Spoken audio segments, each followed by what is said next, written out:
All right. Well, hello, everybody, and welcome to Drawn and Quartered Fan Edition. Today we are doing Monster M.D, which is going to be absolutely cool. We've spoken to those guys before, so it's going to be a lot of fun to talk to them again. But this is, of course, one of our favorite shows we do here. We really appreciate all you guys being in here. Of course, as usual, I want to mention to everybody that, check out all the links we got down below and all the things we do here in Fanspeak. But one of the most important things you could do is to hit that share button and let all your family and friends and extended community know what we're doing so they can come and join us. I mean, we are a live streaming show, so we definitely want to have a lot of people in here. And I don't know, Booster, is it going to be the day? Are we going to hit 100? Are we going to hit 100? What do you think, Booster? No, that's not happening. Thanks, man. There's all the love just went out of the room. That's unfortunate. No, and here we go because Chester is never late starting the show. Well, thank you very much, Eric. I do try to be on time. Some people call that pedantic, actually, but pedantic is good in my opinion. Nevertheless, we like I said, we are doing Monster M.D, which is a really cool looking Indiegogo project that's going on, which I'll get to in a minute. But this new format we have going over here on Drone Recorder, of course, is this is created by Pixel Trader. Booster and I host and MC it. But I really like the new format, huh, Booster? It's taking people who have Indiegogo projects going on and featuring their characters with our artist.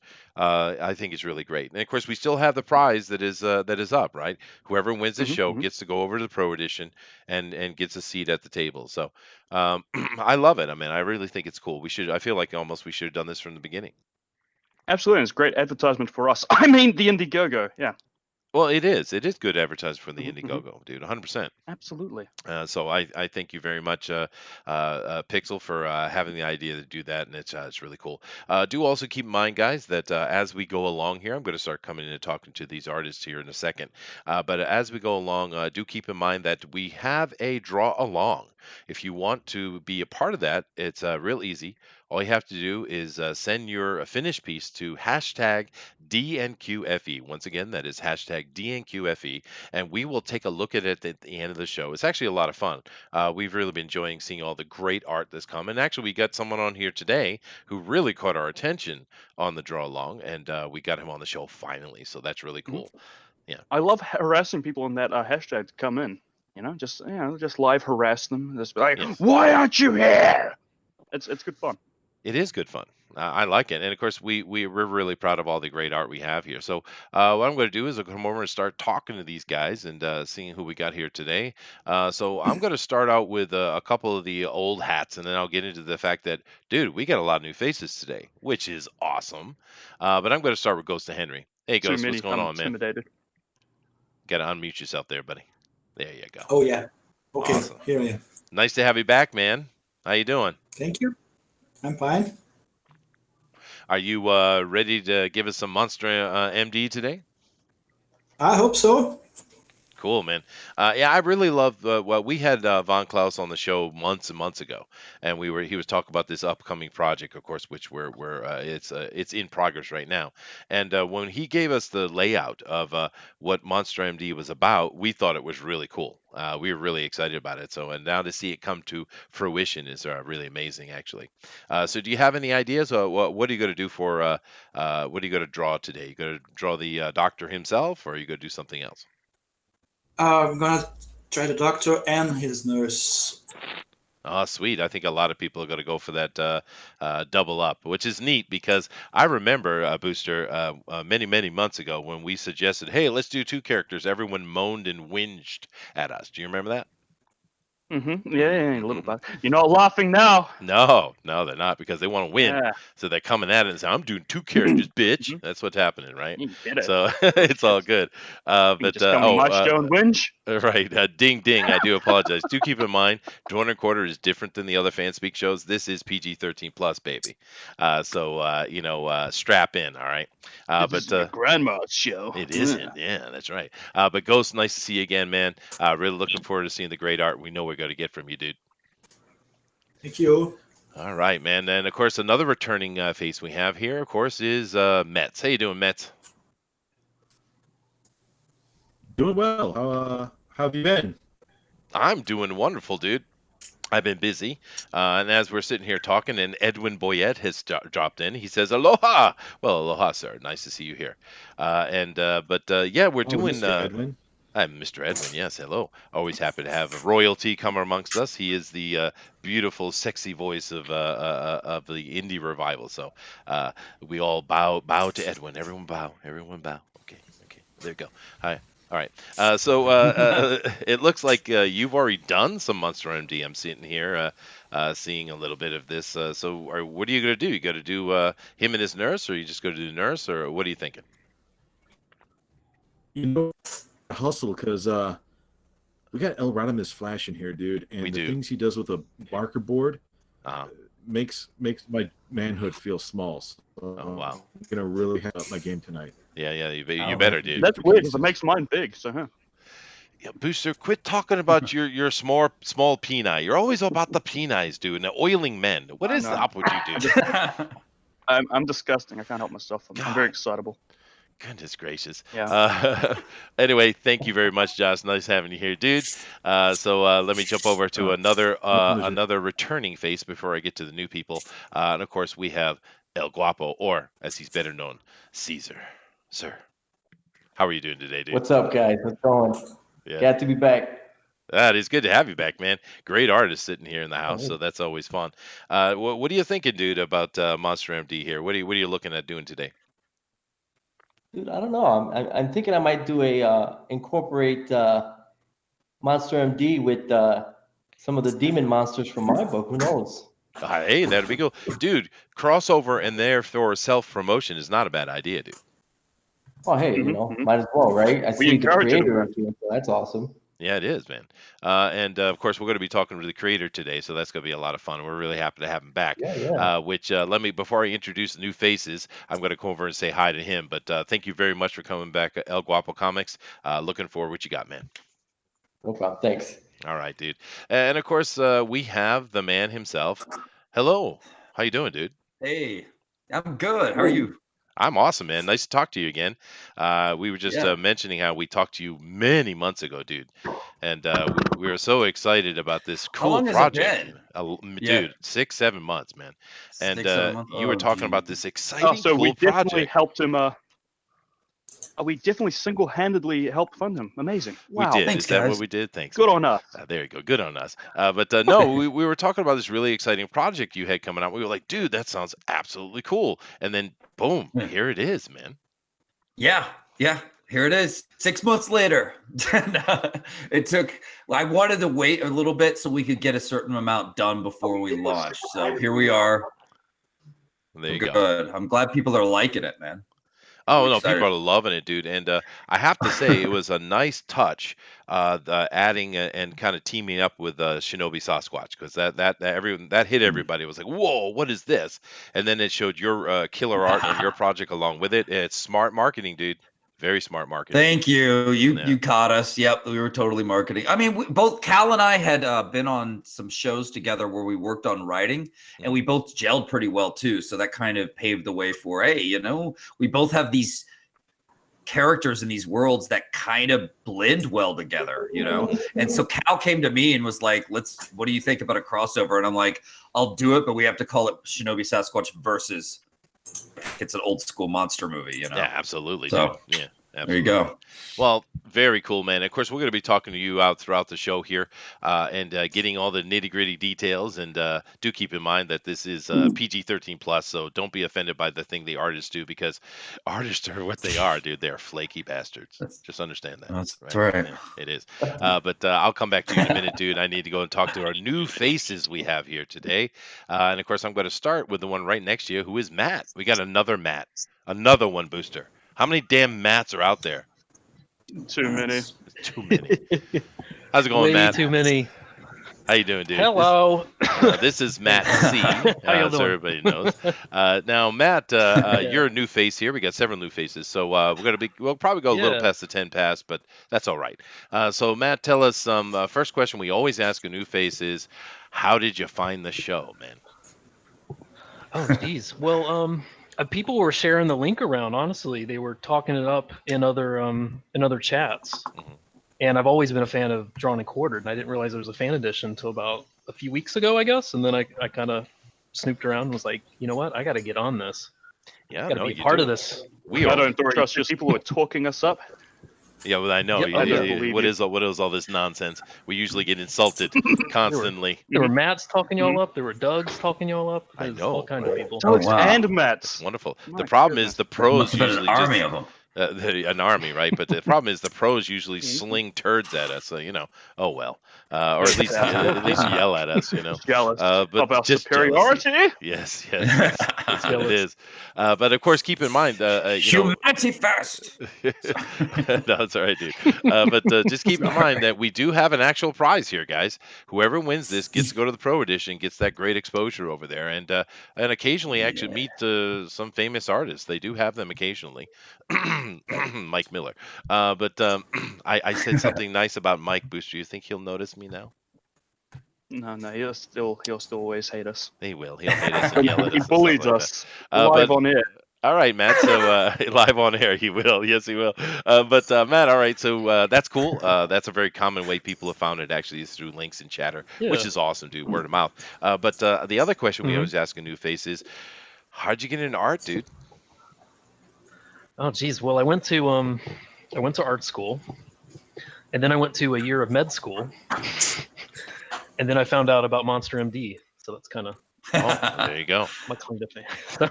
I like your And now I'm Heidi. drawing Heidi. So now Drawing a thanks. cute Heidi. I'm inspired by Lots y'all's of- art. She's got lots of good motion to her, and it's cute. Oh yeah, dude, Yeah, we got some thanks, killer. appreciate it. I don't know if you've seen our drone and quartered Von Klaus, but dude, we have high end artists on here, man. I think you're going to be impressed. I can't wait. Yeah. I don't doubt it. All right. So good luck to you, Matt, and we'll come back and chat to you some Appreciate more, it. of course. Let me go move over to another new face, and I do apologize, everybody. I'm going to do my best with names today, but this is Facundo. Was that good? Was that good? Yes. Good job. All right. And I do love the sexy manness that is Facundo, by the way. Look at that. Look at that That is bare sexy. Oh, yeah. chestedness. That's making me feel all sorts of confused. I'm not gonna lie. It is true. Do keep in mind, Facundo, that Booster does like his men oiled, so a little bit of glistening, will go a long way with him. But anyway, Facundo, welcome, Perfect amount welcome, of dude. fear. So, dude, same question, new face. How'd you find this, man? Well, through the main in quotes, the main show, the pros edition. Mhm.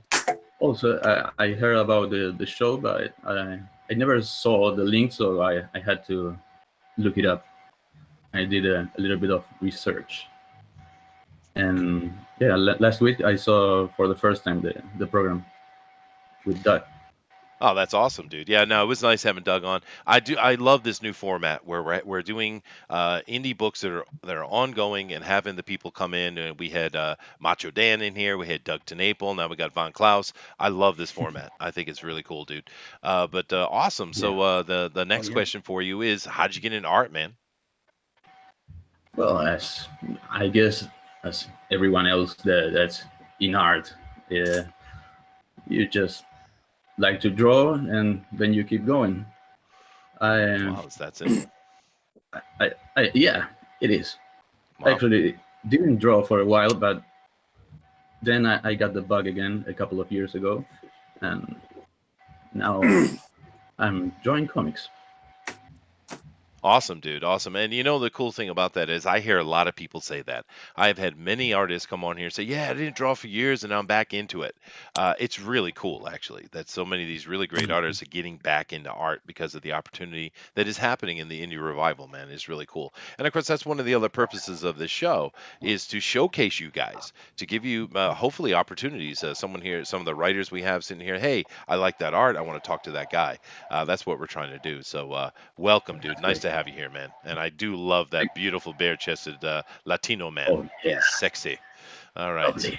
Sweet. It All looks right, like dude. El Guapo.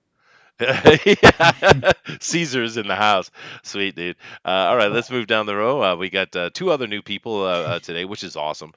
We have Doug. It's a Doug. Another Doug booster. Oh, Doug, get out of here, Doug. All right, I'll leave it, man. Get out. That's okay. Don't leave me. I don't know where the southern accent came from, really.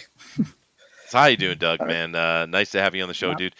Same question we had for the other guys. How did you find the show?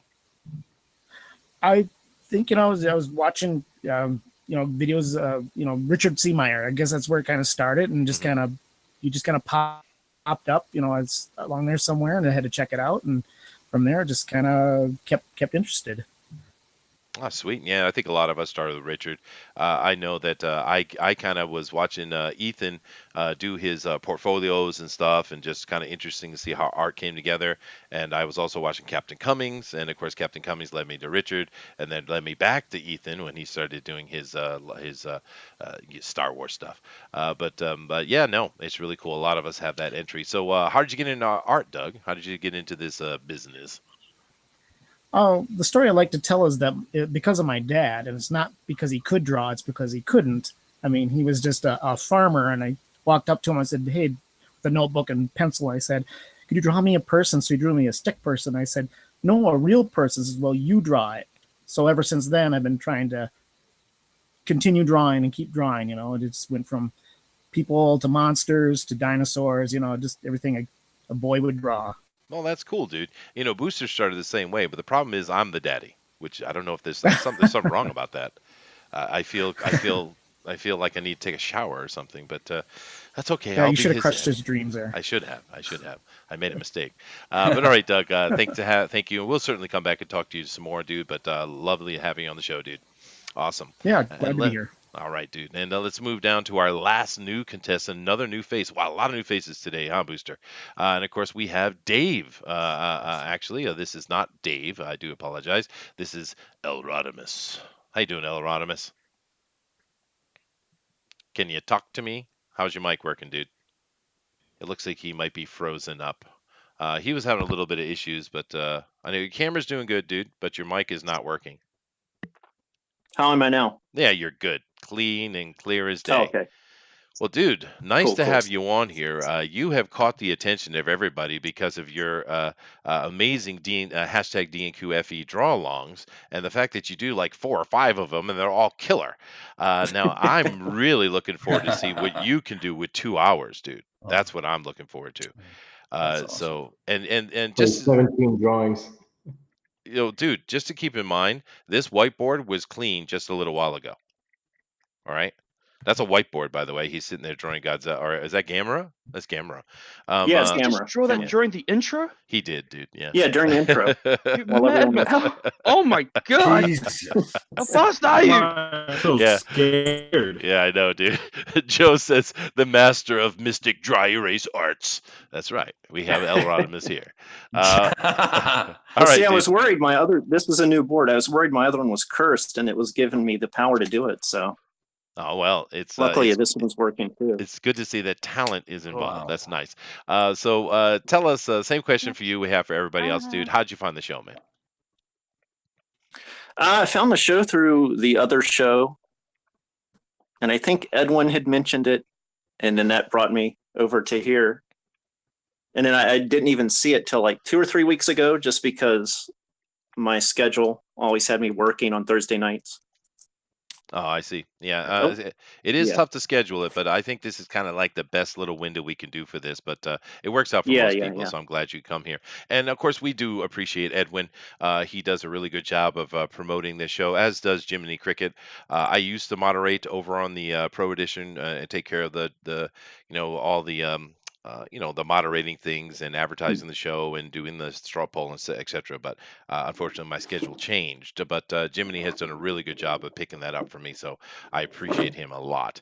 But yeah, it's really cool that we're getting a lot of people coming from the Pro Edition, and of course, it gives you an opportunity, dude. So best of luck to you. Yeah, But yeah. the second question we have, of course, is how'd you get into art, man?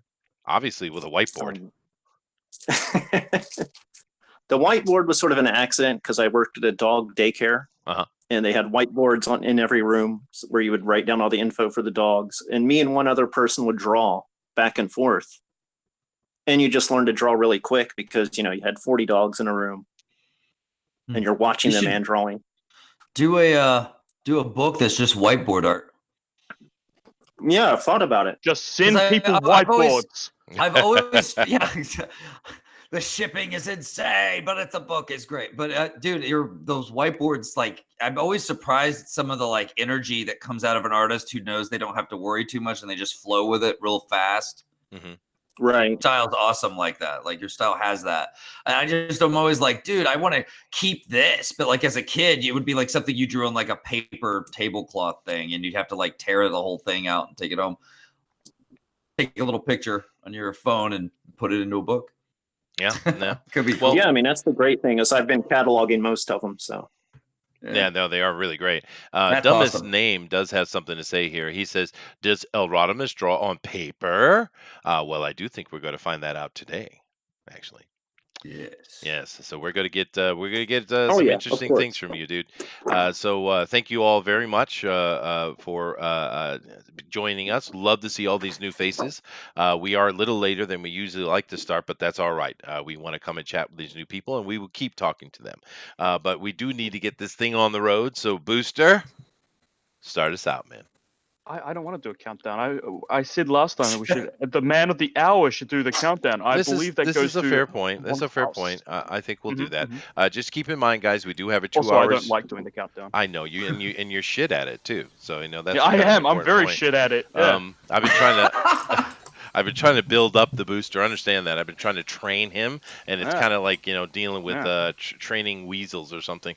But it is what it is.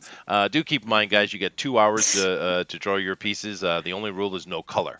And we will have Von Klaus himself start us out, and he's going to do a beautiful, wonderful countdown that's going to be exciting and exuberant. Oh, Mr. yeah. Von. I'm there, man. Let's do this. All right. Wait.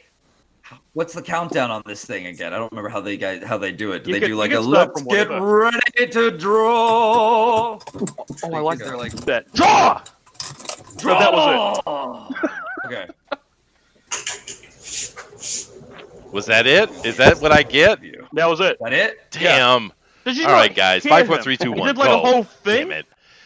Yeah. Goodness gracious. This is what I have to deal with, Start people. from 3. All right. But definitely, let's get this guy going on, guys.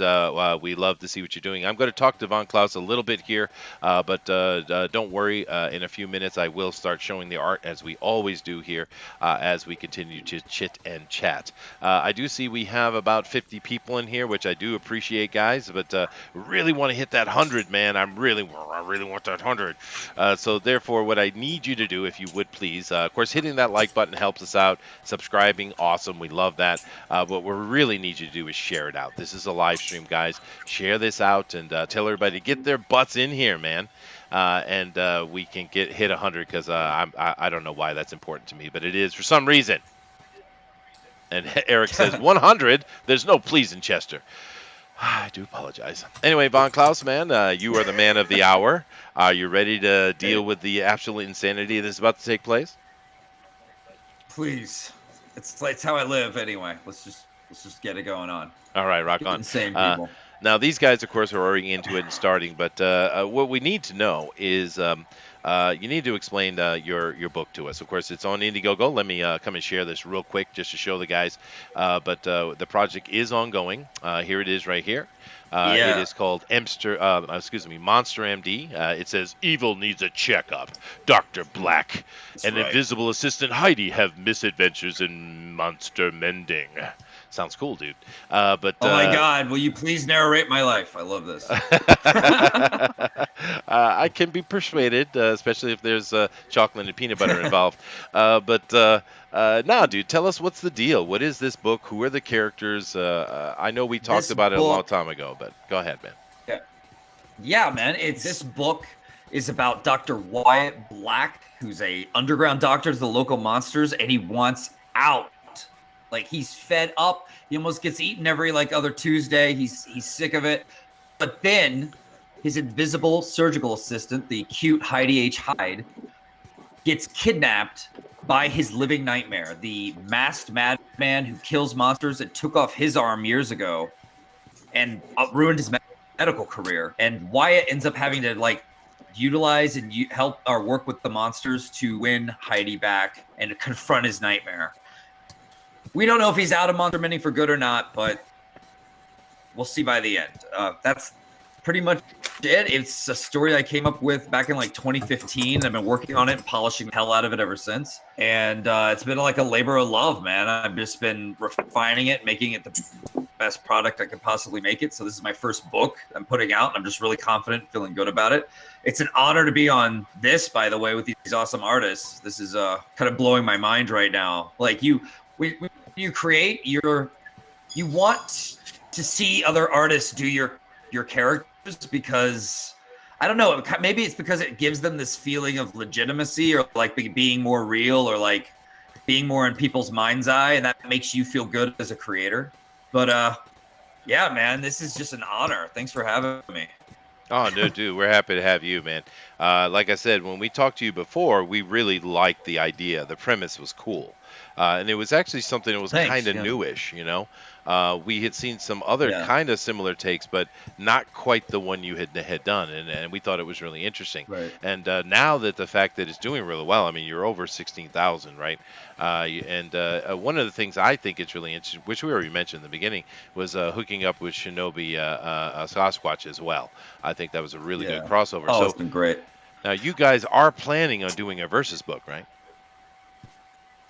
We are. We're trying to meet these stretch goals. We don't know if we'll make it, but if we don't, I wouldn't worry too much, because we both really want to make that book happen. So you may be seeing that. One tip I want to give everyone for why my idea may seem, to stand out or be a little, be a little refreshing. A lot of people say it's different.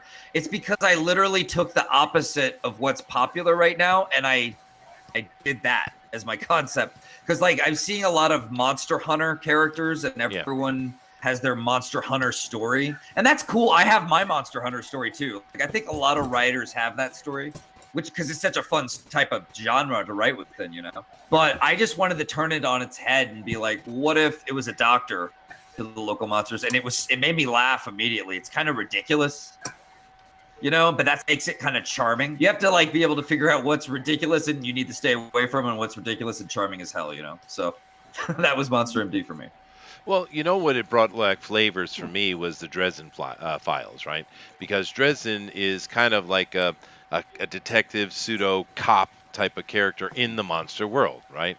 And it has a feeling like that, of course. But throwing the doctor on top of it, it's very different. But it's also fun. And I think one of the important aspects of that, because when you told us about the idea, we liked it. But now we're seeing the art, right?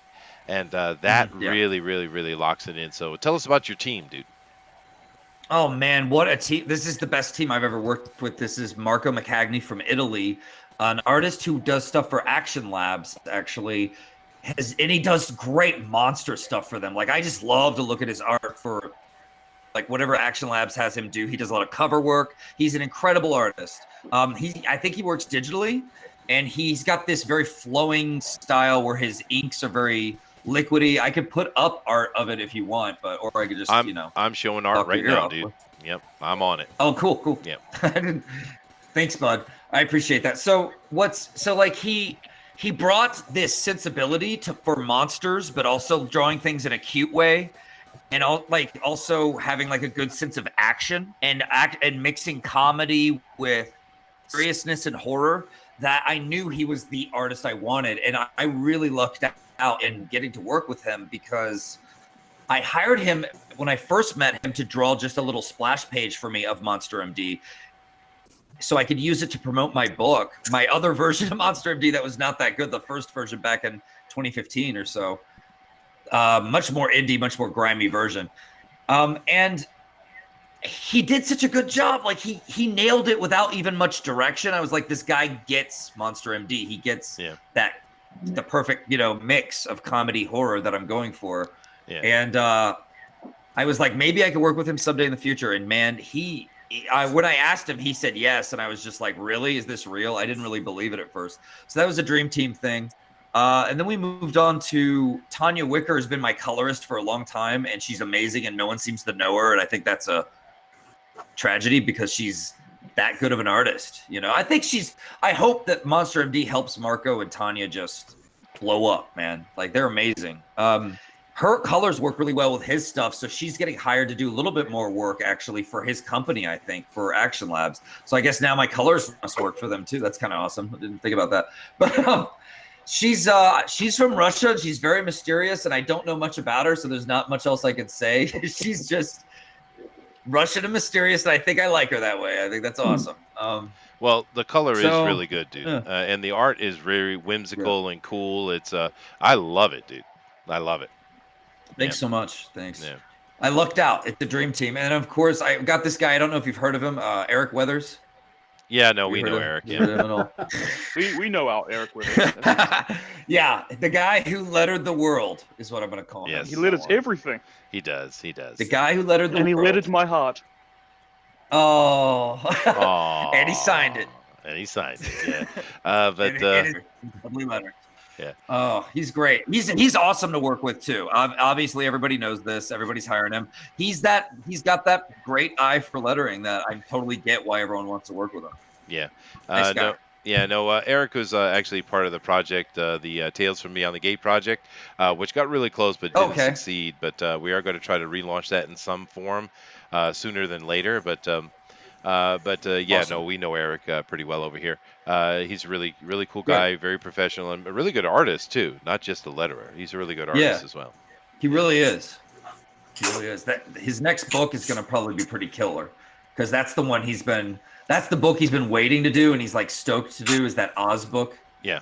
So it should be interesting. Yeah, I think he needs. I think he probably backed up a little bit on it, because one of the other artists we have in here often, who's sitting over in the chat, Eric Hawkins, came out with a really cool Oz book as well. The other Eric, right? So there's too many two clone Erics. names. I know. Get new names. New names.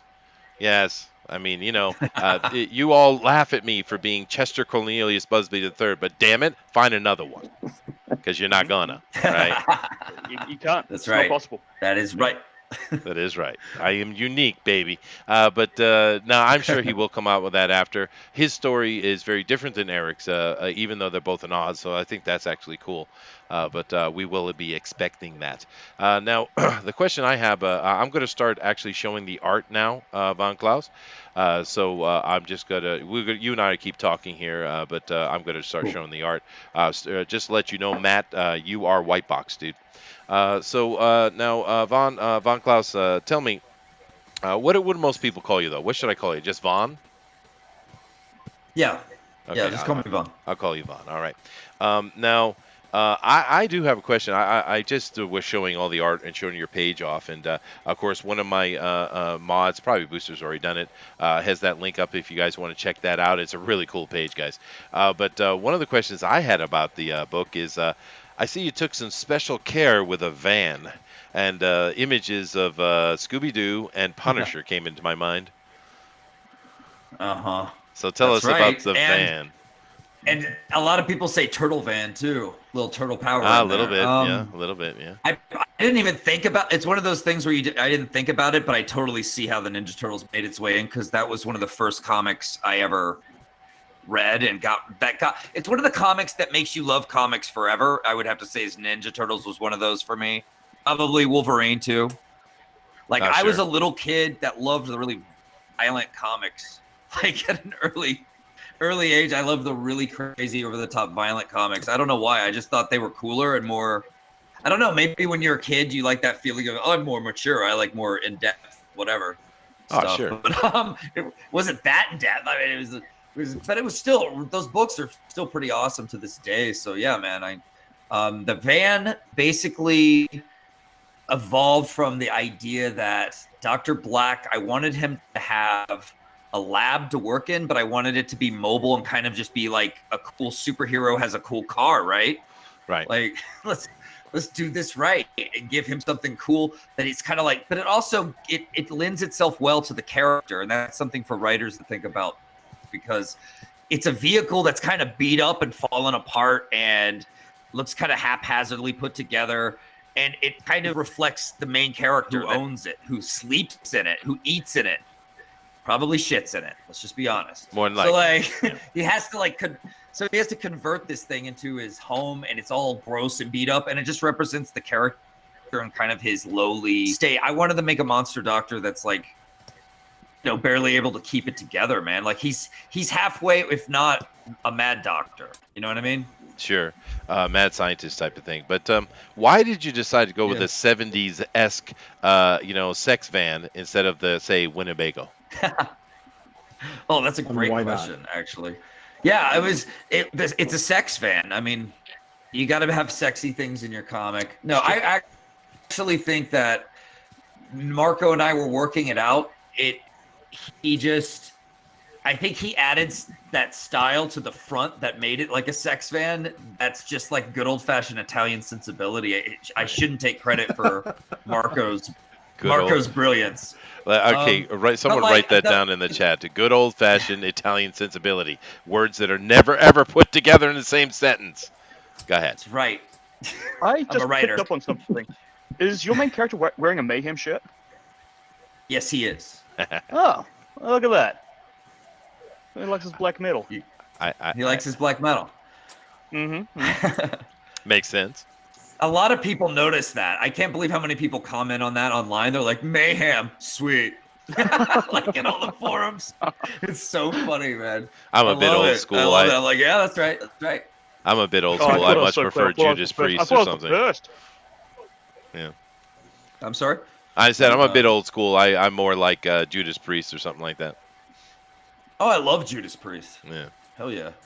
Good stuff, I think man. Wyatt would listen to Priest. Wyatt would listen to Priest. Oh, Awesome, man. They are dude. good. Yeah. They are good. Mets, just to let you know, you're white box now, dude. Ooh, Oh, that's cool. thanks. Look what he's doing, dude. Oh. See how glorious. That is nice, dude. Wow. Yeah. Wow, man. That is amazing. Yeah. That is you. cool. Yeah, seeing it getting roughed That out. means so much.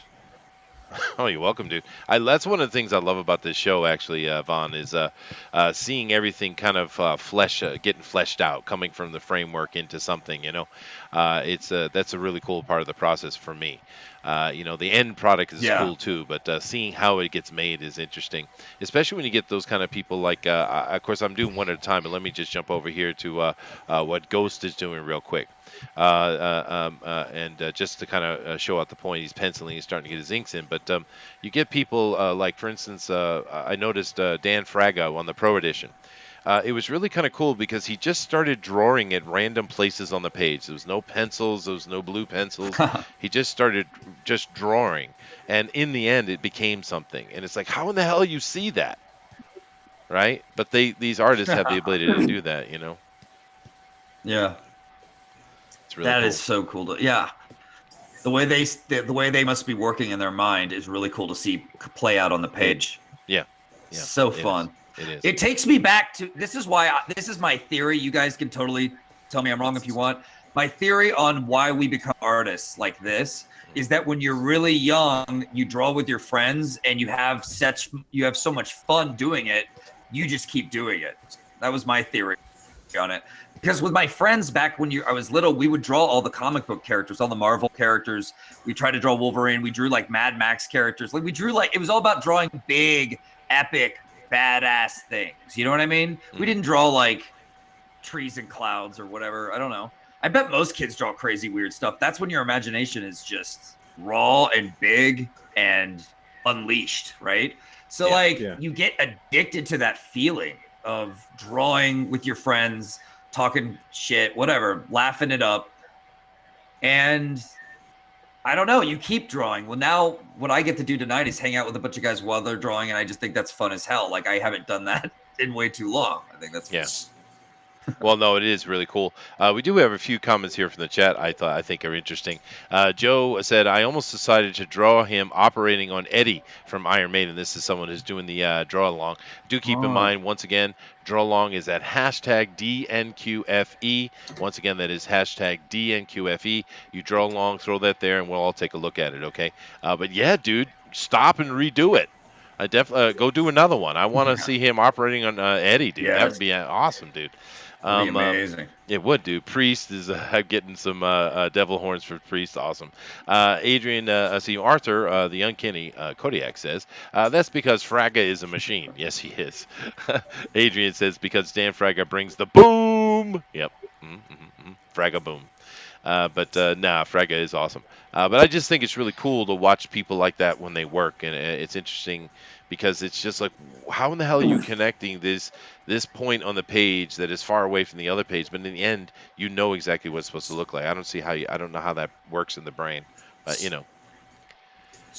Ghost, you are white box, dude. Thank you.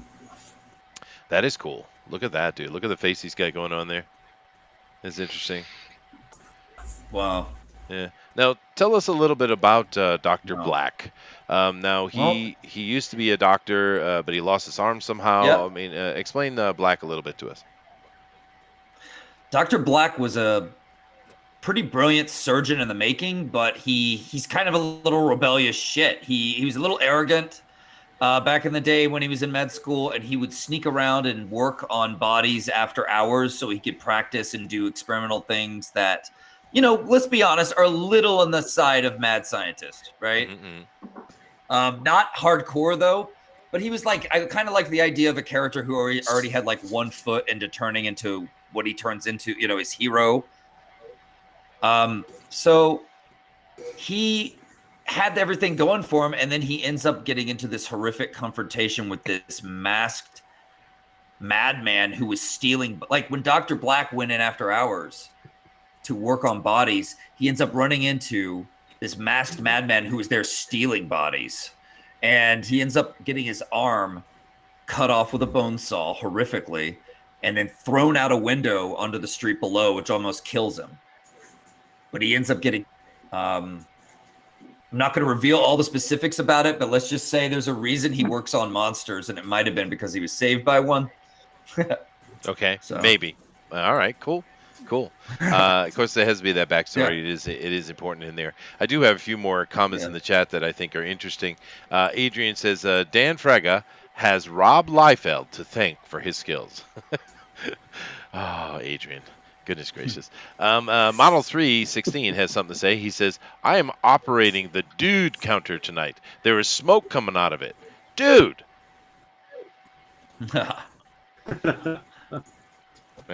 It is a word that I use a lot. I do apologize. But Chester gets memed a lot. Look at this dude. I don't know, Booster. That's who gets memed? Chester is the dude. I am the dude, I guess. But who gets memed more, me or you, Booster? You. I just get bullied. It's that's very true. different. That is different. That is true. There is some sexy respect involved in memeing, and you're just an oily Kiwi. That makes sense. Yeah. It'll come together as it should. The universe corrects things. It does. Facundo, you are being white box, dude. So everyone's seeing what you're doing, man. All right. All right. All right then. So now you obviously written other things, Vaughn. What other projects have you worked on, or are you planning on working on? Let's see. We have, before I made Monster MD, I made and finished a, I don't know, 75 to 80 page a little graphic novel called Kataru Witch Hunter, and I put that online for free and just used it as kind of, hey, let's learn. You know, because Sure. I really wanted to get to this where I'm at now. I really wanted to work hard and make good comics, but also make mistakes, let myself mess up and learn from it, so I can make something really awesome one day. So Kataru Witch Hunter came out actually pretty good. It's much more manga,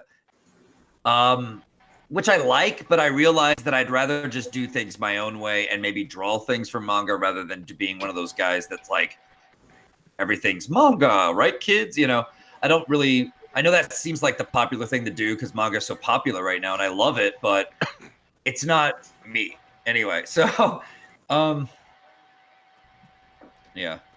Well, I actually find it interesting that manga has become so popular, and we've had discussions on this Yeah. show. I mean, serious ones on Fanspeak and stuff, talking about the rise of manga because there's so much lacking in the mainstream comic book industry right now, and we're feeling that people are kind of trying to find things they want, and they gravitated toward manga. Of course, I live in the Yeah. country of Oh, manga. definitely. Yeah. And I've seen tons of manga in the past 20 some years because my kids are big manga fans and such. But Oh, I cool. I much prefer the Western style, to be honest with you, dude. Yeah. Yeah. Yeah. Yeah, me too, actually. Me too. I prefer the Western style, man. Definitely. I look at I think maybe manga does this to us and we do this into Japan. We draw, like, I like to draw things from manga that they use that are very effective for my book. And I think it's just that's where it's an influence on me. But in the end, I love my Western bread and butter. Sure. You know? The classics. So, man, I just want to say these artists really get they get Monster MD. Like, they understand the style and the like fun and the energy of it. This is really good stuff. It's Well, looking really cool so far. I really think that's one of the great things about it. It's a Monster MD. People get the idea. It's interesting, and it's got that whimsical quirkiness to it that everyone likes. So I think that was what plays so well about it. And to be honest with you, I mean, right now you're kind of dealing within this community. But I have we've seen a lot of, I've talked to a lot of, done a lot of interviews with Indiegogo people doing these comics, and I think yours has legs in the long run. I mean, right now we thank you. are. Well, you're welcome. Right now, like I said, you're dealing within this community and such, so it's not going to become this major mainstream thing instantly. But if you keep pushing it, dude, I think this could become a big deal. Actually, I think it's just right. Actually, the combination of things you have, and I've thought that for a while. By the way, you need to come on the show and do fan speak with us. Talk about I'd love to. about the book, dude. Yeah. So, That'd be great. kind of a follow up, you know. But Yes. No doubt. no, I really think this has legs. Don't you think so, Booster? Yes, I do.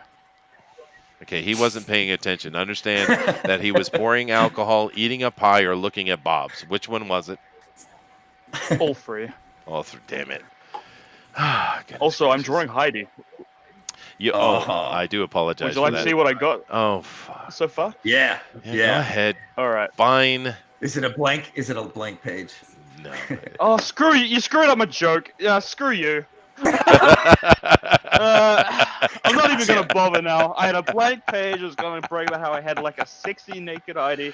I think that's funny. Yes, For what it's worth, I think it's funny.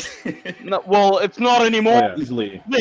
I know. I rest in peace. Booster's You joke. preemptively murdered it. Holy. I did. I'm sorry, everyone. I've been sent like so many blank pieces of paper where people are like, "Check out what Heidi's doing," and I'm just like, I bet. Yeah. Doug. I've been like brewing on this for like half a fucking hour, thinking this is gonna be hilarious. Doug, do keep in mind you are white boxed. You are white boxed, dude. Yeah, no, I knew he was doing that. But see, I deal with him all the time, Vaughn, so I knew what he was doing. But I think it's actually funnier. It's much funnier what you did. Ruin his, crush his dreams. I thought so. Yeah, crush his dreams. Yes, we're gonna crush some dreams tonight. Crush his dreams. I have to ask the artist: are you guys gravitating more towards drawing Heidi or Wyatt? Yes. Yes. Yes. Yes. Wow. See, this is what you deal. Invisible's This all is he's what you eating. have to deal with, Vaughn. You see what I have to do every damn week? I got to deal with that. Yes. That's what I deal with. All right. Yes, I understand. I understand your Compassion, please. pain. Thank No, you. this is okay. Yes. Yes. There you go. Yeah. You know the So interesting. Wyatt. Oh my God. You know the interesting thing. I was That's actually awesome. joking about this at the beginning, Vaughn. But seriously, many months ago when we were kind of early in this, we started to want to throw two characters at him, and the artists whinged like crazy, like, man, we can't do that in 2 hours. And now it's rare for Yeah. me not to see two characters on the page or more. So I don't Artists know if are survivors. They Yes. adapt. They evolve. that's true. That is That's what's true. going on. Yeah. Like one guy in here literally got told by his dad, like, you draw it, and he's been drawing his whole life. Like, I know. like artists are like we're kind of we're stubborn people. That's why we do this type of art. It takes a very patient, like, badass, stubborn, disciplined person to do this type of art, man. Yeah. It's crazy. I appreciate it so much. I don't really understand the mind of the artist. I'm a musician, which is real high art. So understanding the mind of the illustrator, it's kind of rough. It's kind of have to downgrade myself. Just watch Silence of the Lambs and you'll figure it out. That's true. Yeah. Yeah. Beat me to it. Actually, it's kind of funny. Of course, I'm joking, but it does seem to me that the mind of the musician and the mind of the artist is really different, though. They're not, even though we throw it all into one lump group. It's not the same at all. Would you guys agree? I agree with that. Yeah. Absolutely. Yeah, And college just roommate. Well, Yeah. how so? That's interesting. is that an artist, they spend a lot of time alone. So, you gotta almost be comfortable with being introverted and getting lost in your own bubble. Whereas musicians, it's more of a social thing. Yeah. They gig, they get together with other musicians and that sort of thing. And so there's a much more social extrovert aspect to it, even though they're both creating things out of thin air, so to speak. One does it with lines and paint. The other one does it with musical notes and tones and things like that. And of course, I'm not talking about the vocalist. The vocalist is a completely different animal. But the musician is also a lot more analytical than an artist, I think, because of the systematic, the system that is music. There is an analytical aspect to it, I think. And that's a different thing as well. It's very similar. Yeah, to a degree, but like if you're drawing like a comics page, okay, you got to sit there and you got to figure out, all right, what sequence of pictures am I going to put together that's going to move this story along, okay, in a way that is going to make it extremely easy for the reader to catch what the writer is saying, and then being transferred in illustrations.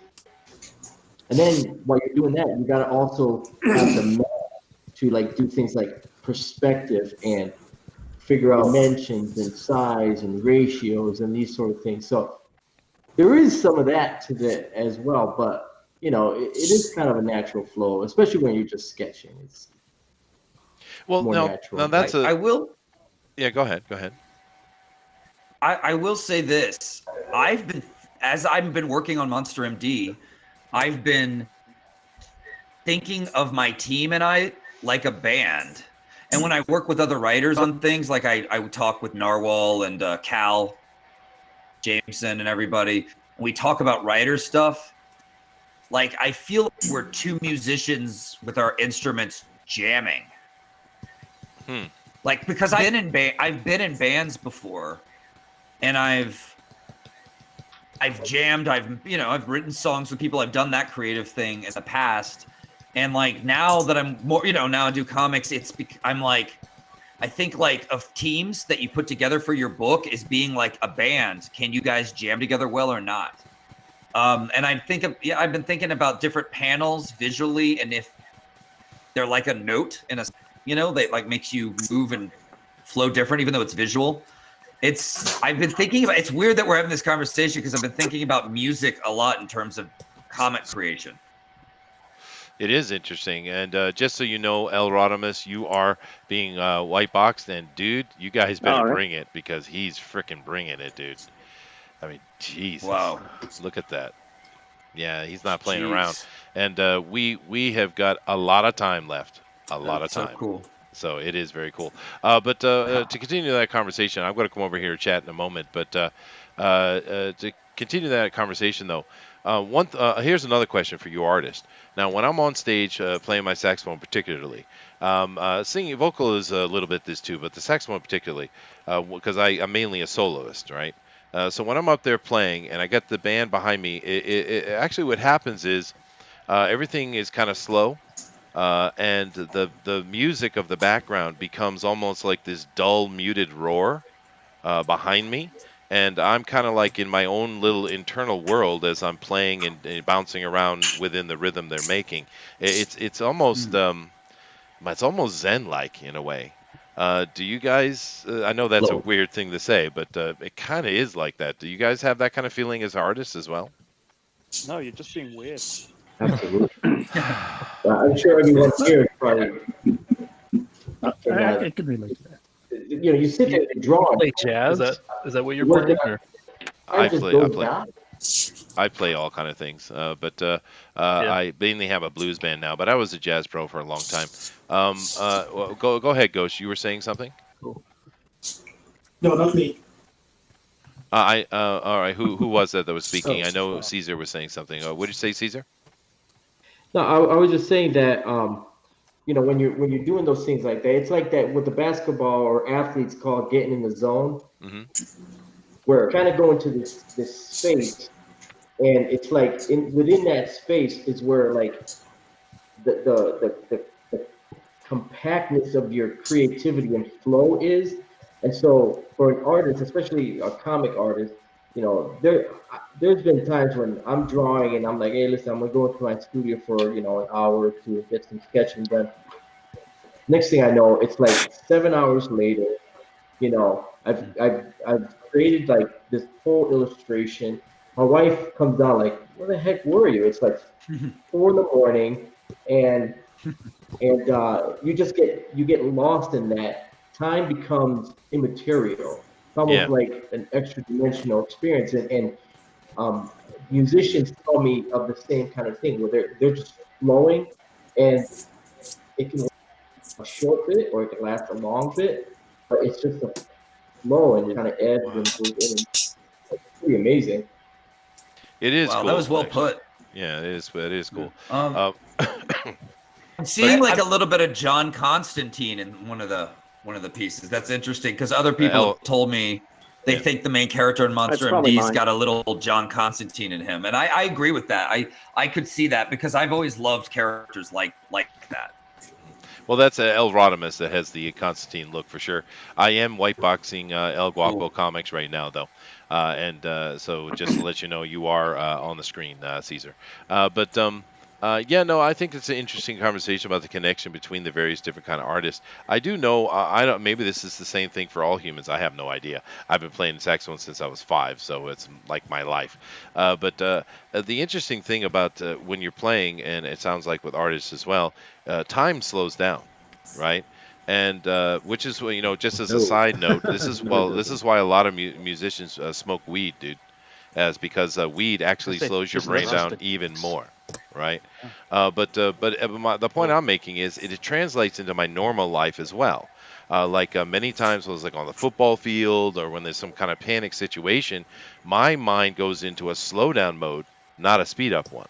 Now I don't know. Like I said, that could be for everybody, or maybe that's just something I picked up from music. I don't know. It's certain. I've seen this happen many times in my life where that feeling I get when I'm playing music it comes into a non-musical situation as well, particularly with the slowing down of time. Anyway, I guess it's all relative. Do you have an example of that? Sure, I do. Let's see, a panic one. For instance, I remember my son was probably about 3 or 4, And of course, he wants to do everything on his own at around that age, and he's walking on his own. We're getting in the elevator, and he grabs out to the elevator door, and his arm is getting sucked into the side of the door. It's in process of happening. Of course, he could have lost his arm, right? I immediately, just because it all slowed down, it was like boom, boom, it slowed, and then I just went up and grabbed the door and pulled it back, right? So there was no injury done to him. But football field, I've seen this happen a lot too. But it's just the world slows down, and I've never been a panicky person. I don't panic, right? And I've been in many situations where you would panic, but I attribute that to my music. Actually, I could be wrong, but I feel that they're connected somehow. Wow.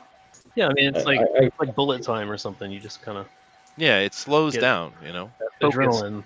It's a squirt of adrenaline. Yeah. Yeah, I'm sure the biological issue. They were talking.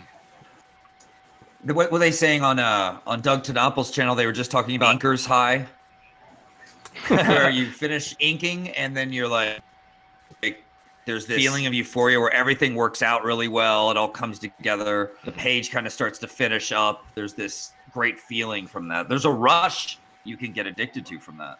Yeah, no, we had R.T. Bear actually do an interview with us, and he explained how you ink. He did this wonderful killer hour and a half inking tutorial on our show, and he said the same thing, actually. He said the exact same words, actually. It's interesting. A little bit off topic, talk about it, Monster M.D., but I think it's cool. Let me come over here to catch up with the chat a little bit, if I may. Muttman says, Monster M.D. could definitely be a great IP that goes far with mass appeal. I think so, dude. Monster has legs. Monster legs, says Razmaz. Let's see. Eric Hawkins says, can we see the booster masterpiece? Well, there is nothing. It's a blank page because he thinks he's funny. This is the problem. Razmaz says, Invisiboobs, where art thou? Oh, goodness. Lady Celtic Moon says, oh, goodness, I woke up my brother laughing. That's funny. This is a little bit back. Let me try to catch up a little bit. McCrank is in here. Hey, McCrank, what's going on, dude?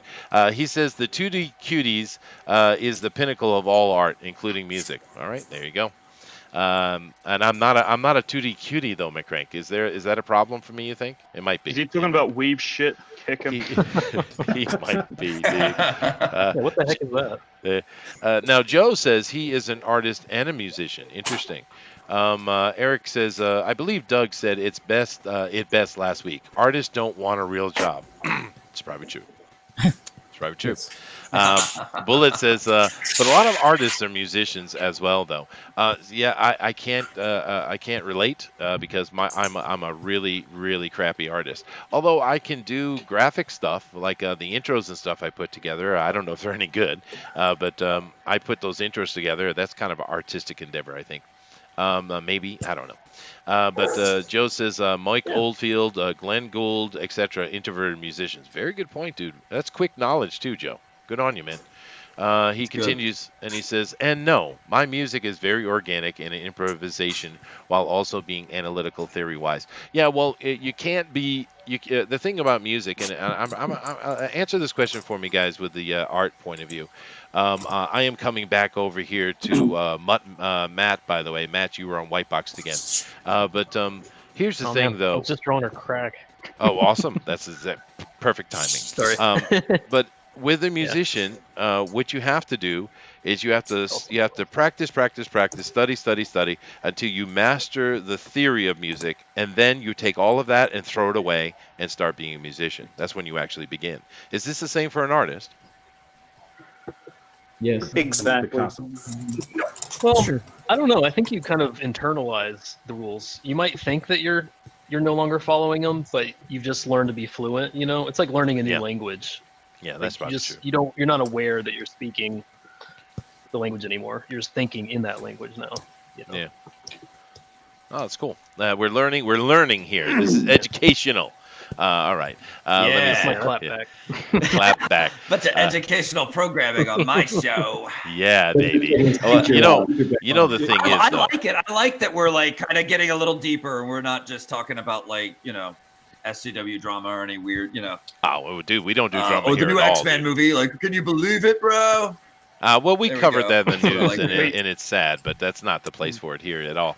But let me Sweet. continue with the chat.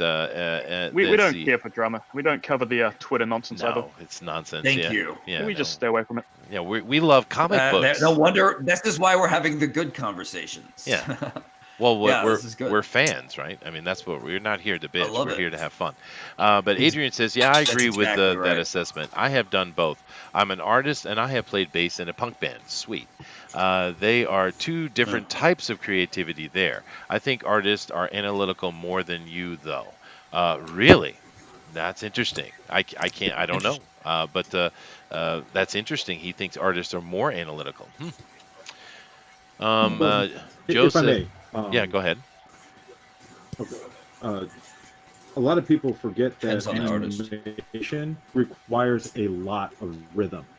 It requires a lot of understanding of timing, which is all this that's just a prerequisite to be a musician. So, Chester, you might not be a good artist, but you might be an amazing animator.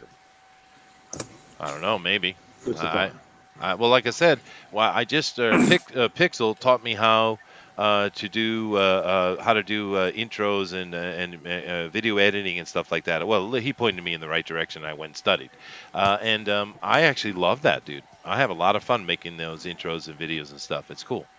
I don't know how artistic that is, but I'm enjoying it anyway. Adrian says, yes, there are Zen moments as artists. It's like you get into some sort of trance. Yeah, everyone seems to agree. It's cool. Pixel Trader says, sometimes when I'm driving, I'll get to my destination and not remember how I got there. Total zone. Yeah, too much drugs, Pixel. Really, too much drugs. You gotta get off it, buddy. Yeah. Gotta stop recreating your own version of Requiem for a Dream. It's That's just true, sad. right? It is sad, very sad. Simon Portier says, I always get the freaking notification late. Dude, I do apologize. YouTube makes a decision on who is important and who's not. And guess what? We're not important. Not at all. Yeah. And, no. We got Dr. Wright in here. I haven't seen you in a while, dude. Dr. Wright says, no, Pixel. That just means you're getting old. Pixel says, who are you? Where are my shoes? Get off the grass. All right. Hey, Nasser Abadi is in here. Everyone point and say hello. Hello, Nasser. Hi, Nasser. Point. Everybody point. Hey, There you go. Nasser. Hey, Nasser. Kick Nasser. Kick Nasser. Awesome, dude. We got a few. I'm almost caught up here. Just just bear with me for a minute, guys.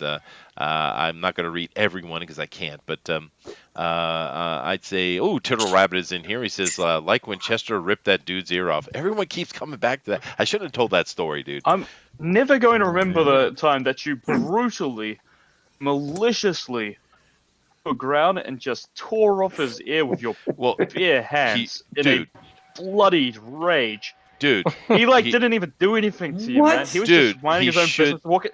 You got to understand the story, right? He's just walking down the street, minding his own business, and Chester just tackled this man to the ground. Fake news. Just tears off his ear, and then No. Chester rips open his own shirt and then roars to the sky. It was terrifying. No, I saw dude, it with my own eyes. that's what he gets for putting a gun in my face. That's that simple, right? You don't put a gun in my face, and you keep your damn ear. Allegedly. Mm-hmm. But I shouldn't have told that story. I just should have told another stripper story time one, right? That would have been better. Everyone's got the damn ear. I mean, it's never too late for a stripper story time. It's not. That's true. Yeah. Stripper stories? Does everyone here have stripper stories? Has many. No, I was a bouncer for 12 years. Chester has enough. I do. Yeah, I worked in strip. I was a strip clubs bouncer lot, too. so. Oh, you were? Cool. Oh, I was. I bounced at a Double Door in Chicago for a couple years. It was insane. It was insane. It's an interesting But I have a feeling job. a strip club bouncer would be a lot more insane. I think yours would be next level for sure. Well, sure, because I got to deal with the crazy drunk people like you had to. Then I also have to fend off the girls. You know. Right. Right. Yeah. But anyway, just Ghost, you are white box, just so you know. Let's see. Eric says, and popped out some guy's eye too. Don't forget the eye, Oh, Chester that's Yep. great. was chasing this dude with Oh. a hatchet too. No, I was not. Someone was chasing me with a hatchet. Once again, do not bring weapons to me. That's a simple rule.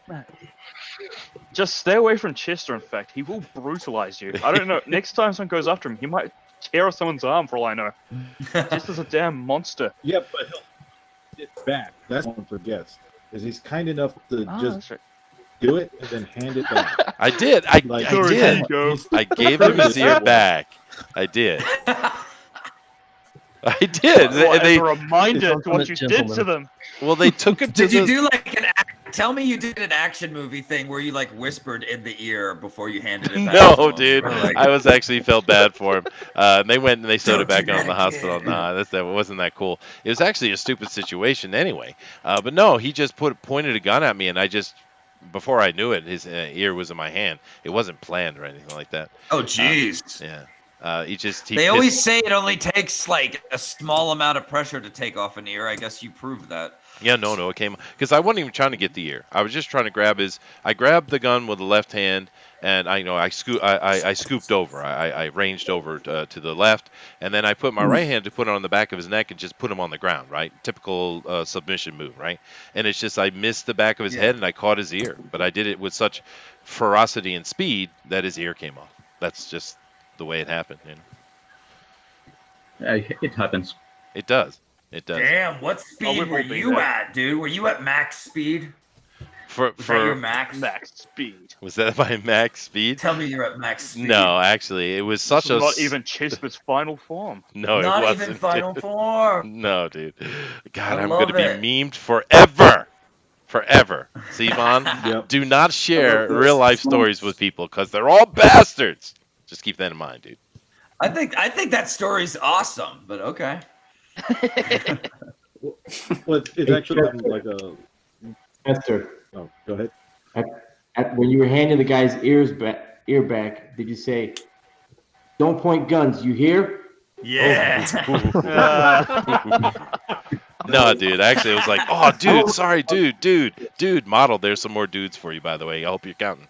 But actually, I didn't. I tried to give him the ear back, but he was in kind of a shock, I guess, to be expected. I actually gave it to his brother. He was standing right next to him. What? Maybe his hearing was bad. It's like, sorry about that, bro. Here's your brother's ear. Just take care of that. I gotta go. Dude, you gave it. Was it his older brother? Because if it was if his older brother, he would have fucked with him and like held it over his head and been like, "Come on, try Well, to no, get it, it was his older Where did I brother. hide it? Where did I hide it? Yeah, right. Now, actually, the older brother, and I were good friends, actually, and we were hanging out in the parking lot. And the younger brother came at me because my stupid ass brother is one of those pretty boys that the girls love, right?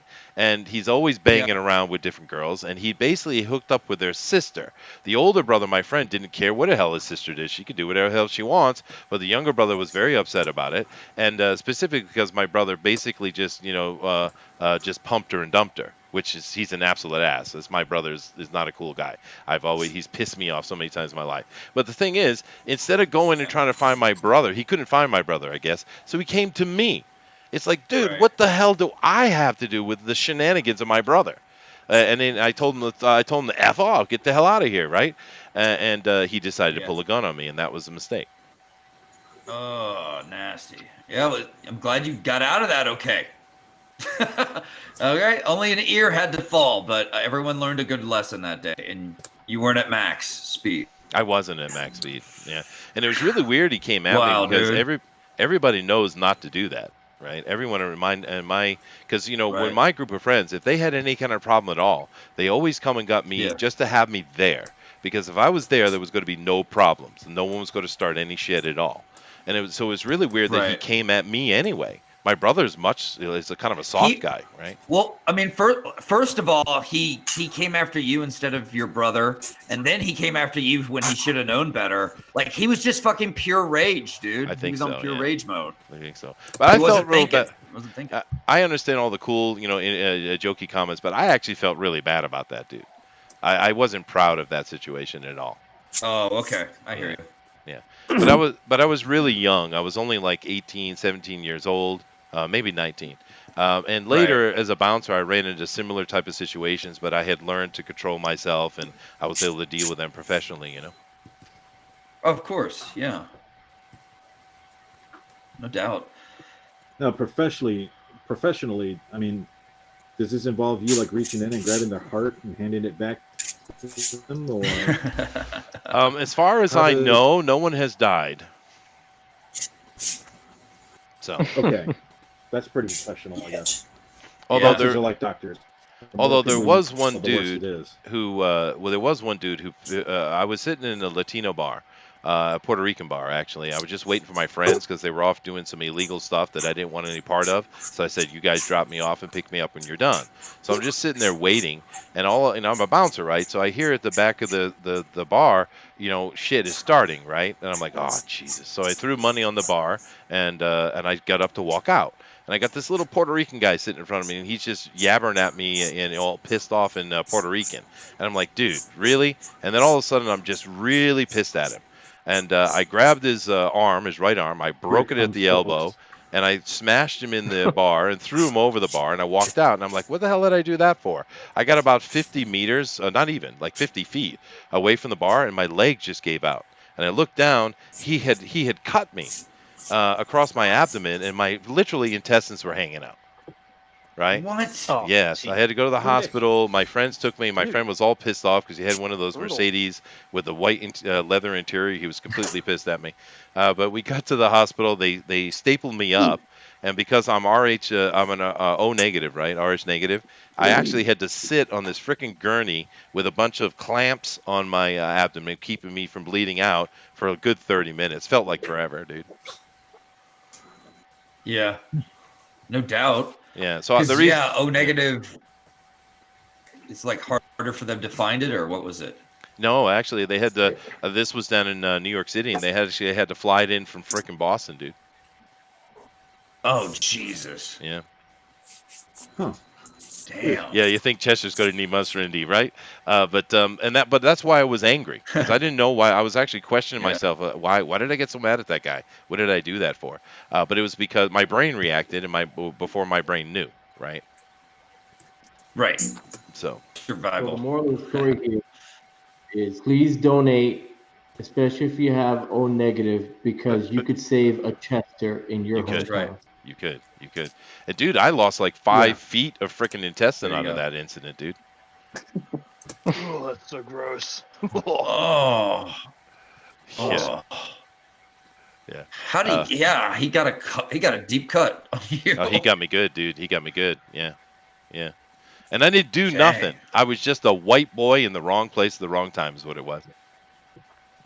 Yeah. Yeah. Damn. How'd you go I'm glad my bouncing stories don't involve my intestines falling out. Oh, dude, I'm covered in scars. I'm sorry. What? Someone asked a question. What was that? Yeah, just how'd you go from a bouncer to being what you're a teacher now, right? Or I am.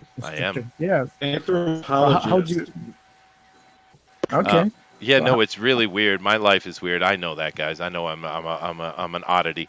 No, I was a musician, jazz musician, professional, and sometimes I make good money, and sometimes I didn't. So I needed consistent work, and I had gotten a bouncer job when I was really young. So it was easy, traveling one city to the next. It's an easy job to pick up, right? And I had a resume kind of follow with me, right? Because they just make a phone call.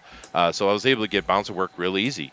And I just did that to make sure I had money in my pocket, and I did that for a long time. And I met my wife and decided to get a real job and become a dad and all that kind of stuff. Cool. Yeah.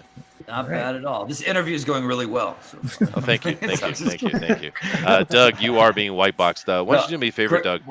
We've been seeing your art. Why did some pitch their comic on Chester's life story? Jesus.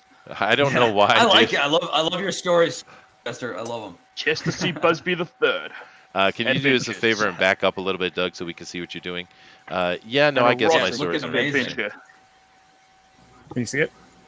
Yeah, kinda. I can only see the top half of it, but it is cool what you're doing, though, man. I like it. It is awesome. Yeah. Thank you. Well, it's very cool. Wow. Dr. Rice says Chester is Frankenstein confirmed, dude. I got all kind of fake parts in me, artificial parts in me, dude. Actually. $6 million or what are you, the $600 man? I don't I'd know. say You about gotta be price you got. a buck 23 probably. It's probably about what it is. Buck 23 man.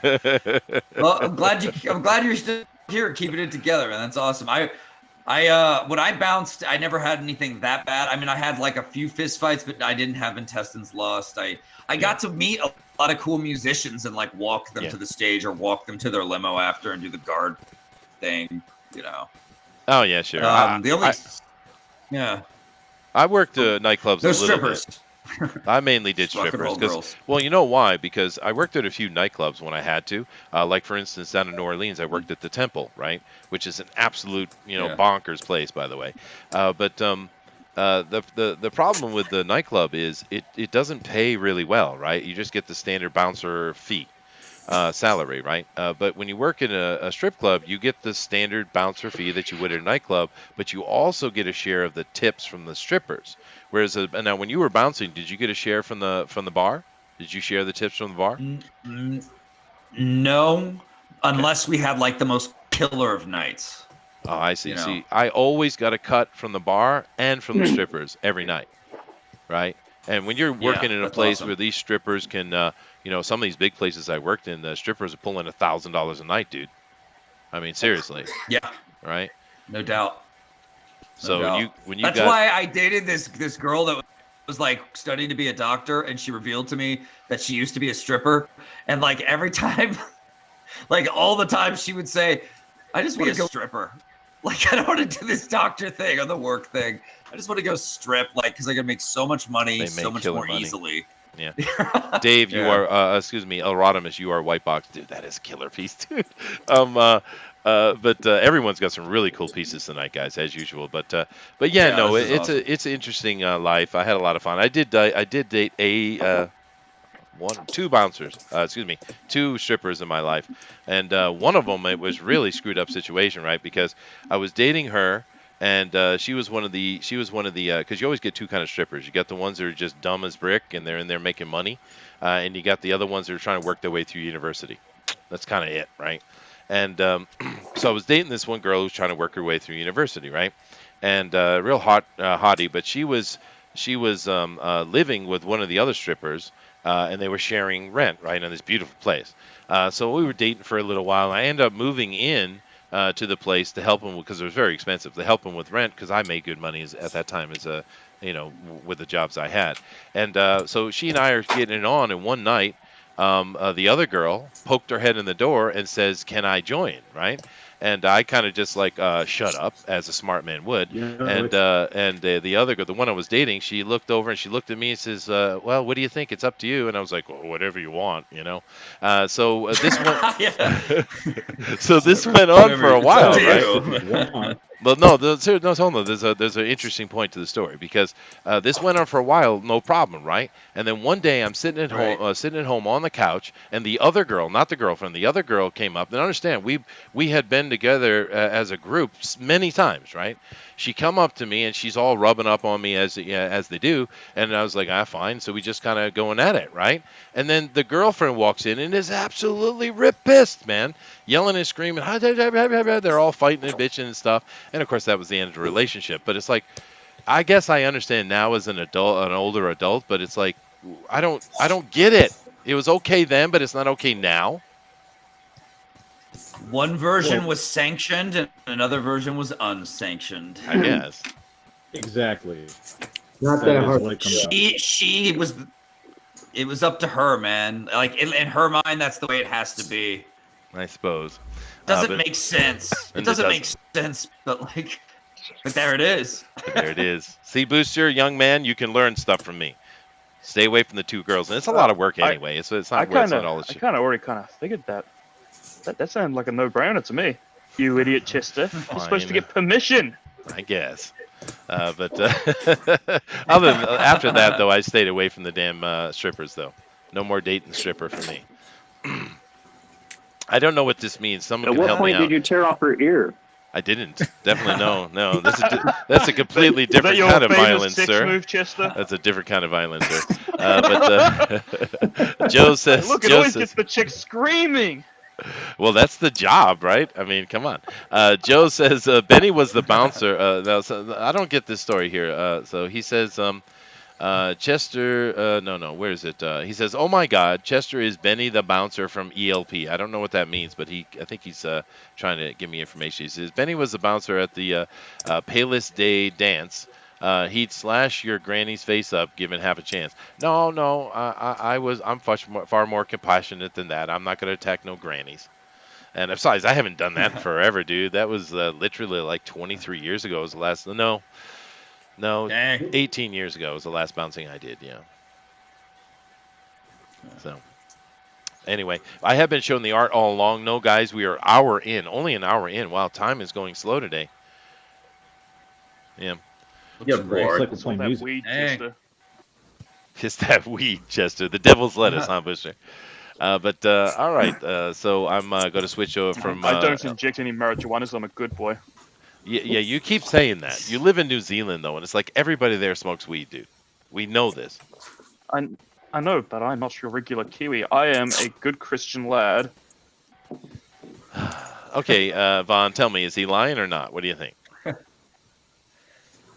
I think Booster loves weed like anyone else. I think so. Yeah, I think so. Yeah. Not true. I don't. These are all slanderous lies. I think he has a really good time on it, and I don't think he overdoes it. I think he does just the right amount. There you go. See, positive thinking, Booster. There you go. Positive thinking. Caesar, you are white box again, dude. I'm really liking what Caesar's got going on too, man. It's gorgeous. What are you working on here, Caesar? What is this? A Ycom or whatever you guys call that? Yeah, this is a XP Pro, XP Pen Pro. Mhm. Just pick this up when my Wacom just crapped the bed. Well, it's absolutely awesome, and understand, guys. Nice. El Guapo is doing a panel. He's doing a frickin' panel. That is crazy. Ugh. See if I can. That's a full-on panel, dude. That's a lot of art. Oh Yeah. my god, Hope that you is can get cool. it finished, bro. That is rad. It is. Well, he's got an hour, dude. I think he's got to get it done, actually. That is really cool, dude. Yeah. I love how the artists come in and they pick up their own game against each other without even having to be told. It's awesome. That is awesome.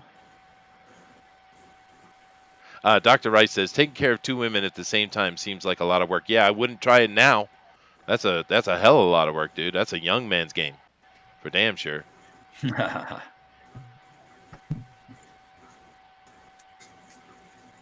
I usually don't tell those stories normally because I'm surrounded by a bunch of more conservative Christian type guys, which is totally cool. So I usually don't tell those kind of stories because I think I come from a bit of a different world than they do.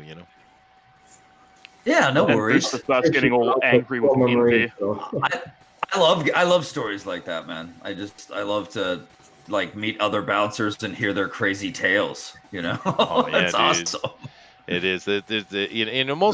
Most of the ones actually, it's not about the violence of being a bouncer. Most of the interesting stories are about the absolute stupidity of the strippers, actually. Yeah.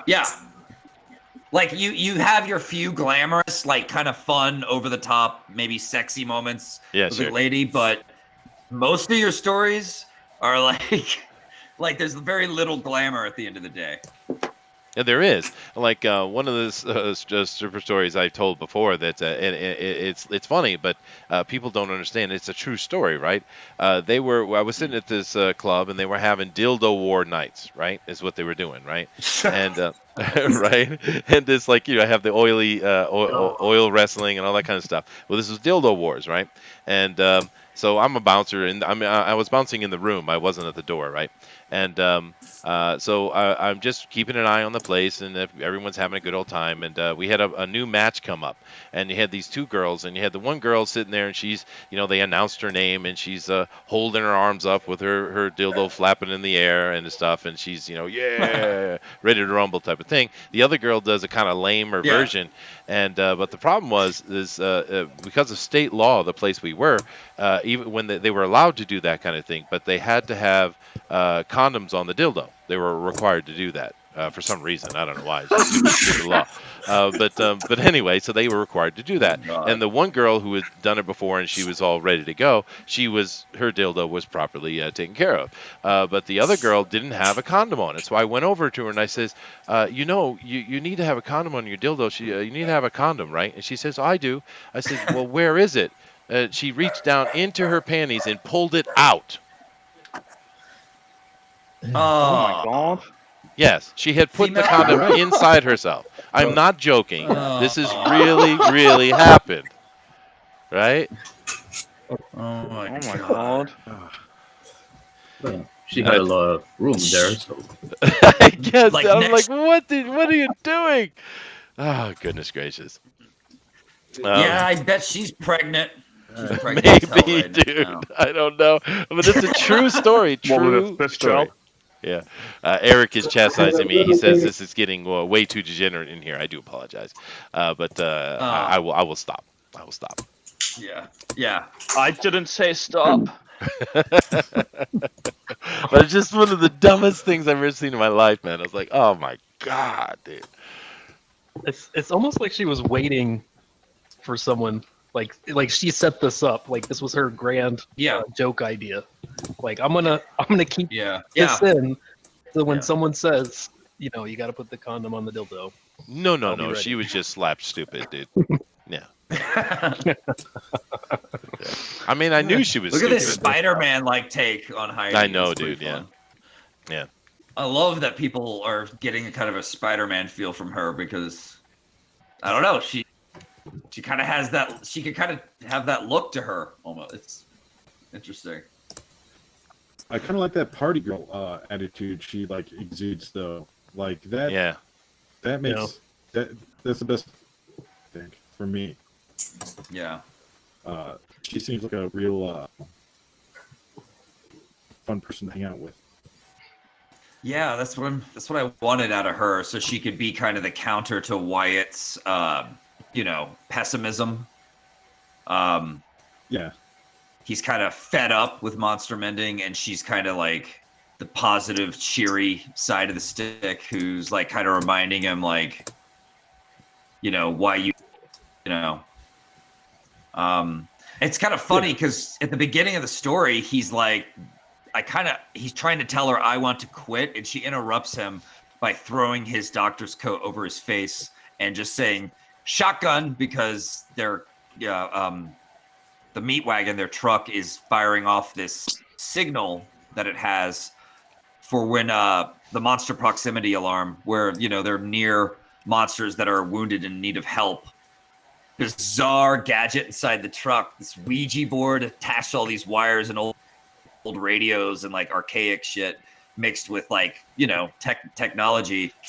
Goes over the word yes. The eye of the Ouija board goes over the word yes. The wires fire off. This thing on top of the van fires a bunch of old school electricity like a monster movie, classic Frankenstein or something. And they know they have to go save the day. So and she's like, oh, we gotta go, and throws his coat over his head. And she knows he's gonna say, I want to quit, but she's just trying to ignore it and not have the conversation and get him to, find his mojo again and feel good again. So they go on a little mini mission, and he says he wants to quit more than ever after. You'll find out what happens there. And then she starts trying a little harder. She's kind of a guiding light character. She's full of life. She's hilarious. She's kind of loyal and just kind of a good guy, like a damn fine sidekick. So now, can you I'm really proud of how she's evolved. Can you give us a little background on her, or is that top secret? I will actually. If we can make the stretch goal, I'm going to do a short that gives you her backstory. Her backstory involves how she became invisible, and of course, and the loss of a man in her life, and some crazy hijinks involving a church. So okay, so she wasn't born an invisible monster. She became. So she's a human that was altered. Yes. Oh, okay. Exactly. All right. Cool. All right. Rock on. So Joe says, so she's like She-Hulk, being all fun and enjoyable, enjoying being hulkish while Bruce Banner broods. Yeah. Good point. Yeah. Exactly. Awesome. Man, these are great. They are really good. And moving down, Joshua, just so you know, you're being white boxed again. But there are some really cool pieces I'm not doing here. anything important. That doesn't matter. If you People guys are want to gonna. see the whole of it so far. We just wanted people to be able to see the art as it goes along. I think it's really important. I've been pushing this since the almost since the beginning of the show. It's nice to sit here and chat with someone or have Booster and I chat, but you're not. You might enjoy the conversation, but you're not here to see Booster and I. You're here to see the art, right?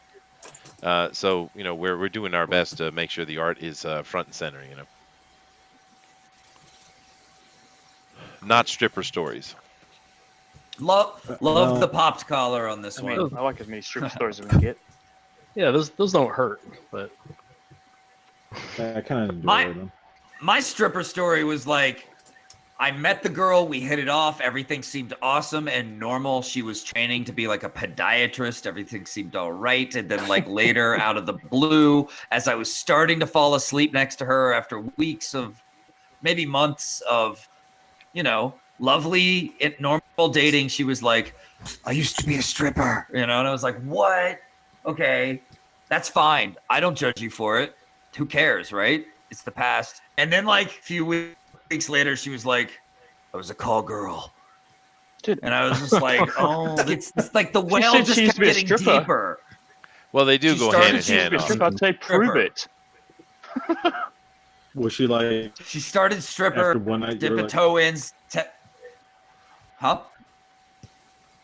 I was gonna say, like, did it get worse from there? Where it's like, it was funny. Fine, honey. I don't care. And then she was like, yeah, I'm a call girl, and you're like, you know what? The past is the past. And then she's like, I killed JFK, and that's when you like cut the line. Yeah.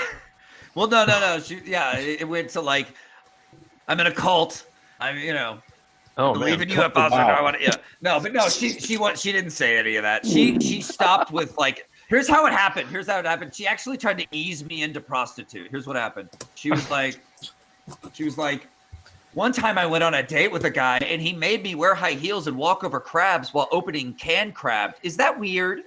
I was like, yeah, that's weird. That's not a normal date. She described all these. She described dates that weren't normal. And I was just like, who are you dating? Like, are you dating like these insane people? And I mean, of course, it's because she was a call girl. Duh. I should have just put it together when the crab can opening was happening. I should have known. That is a hint. You should, you know what your first sign was? Your first hint was a podiatrist. That should have. I told you everything. It should have. Yeah. Those girls would be crazy. Oh. I didn't know. I had to learn. I had to. Yeah, oh yeah, she ended up being one of the crazier people I've dated. It was insane. I could tie this back into Monster M.D, so we can keep on to this. She saw the original version of Monster M.D, and she said, "This is stupid." And she said, "Yep, like, Jumper. This is dumb, and the fact that you're spending your money on this." Like, because I was paying an artist, Sure. It's like the fact that you're spending your money on this is a huge mistake. You're making irresponsible decisions. Like, she's in the background popping these pills, like all glassy-eyed, drunk, and like drugged out of her mind, insane. Got 8 therapists and stuff, and like I'm just sitting there going, okay, sure, whatever. But like now, like, could I show her my Indiegogo now and show her what's going on? I don't know. I don't know if I'm that type of a bitter ex. Hit her up. I'll hit her up on Facebook and be like, this is what I did with that comic you said was a waste of time and money. Just drunkenly call her one day. You think I'm a failure? I'm the best you ever had. Sounds like you're speaking from experience. She would still not care, dude. She would still not care. She'd be like, you made a comic book. I was on a live stream for 2 hours. We could have had something. The Invisible Woman is you. No, she really isn't. My ex would not be Heidi. She would be the anti-Heidi. Very visible and very not pleasant. Wow. Yeah, I never dated a prosy. I know that. Joe says, I had an ex like that. Yeah. Ex, why are you doing that? That's stupid. No one will know what you're talking about. Yeah, it's unfortunate. Unfortunately, girls can be very anti-nerdy stuff. Unfortunately, you got to find one that likes it. Yeah. Yeah. Yeah. It's kind of hard nowadays because it's like the main. So jokes on them. Yeah, well, I don't want to get into the politics thing, but it is kind of funny that when we were younger in school, well, I mean the nerdy guys in school, they would get picked on for being a nerdy and laughed at by the guys and the girls. And now these days, you have the same type of thing going on, but now they call themselves the oppressed while they still picking on the nerds, right? It's no different. It's Same true. shit, different day, dude. Being a nerd became cool. And then they moved in on that, and then we became this new, like, more embittered, like, rebel nerd. That's just kind of like, you know what? Like, I don't care for you, how you're treating us, and how you're doing things. So, yeah, no, because this great like renaissance has evolved from that. That's right. That's right. Yeah. But it is what it is. Mortal V does have a question for you, Booster. He says, "Who does Booster's sexy avatars?" Oh yes, this one is by Mr. Marvel. I think it's spelled Mahvel. He's been doing like Pokemon he's great. avatars lately. Yeah, he did Quanpil. Hey, he's very cheap to commission these Pokemon ones at the moment. Really awesome guy. He's great. Great artist. Lady Celtic Moon says, "Boys, boys, boys, turn it down. Hey, I am a girl. Woman. Okay, no problem, no problem. We don't. We love women, actually. As you can tell.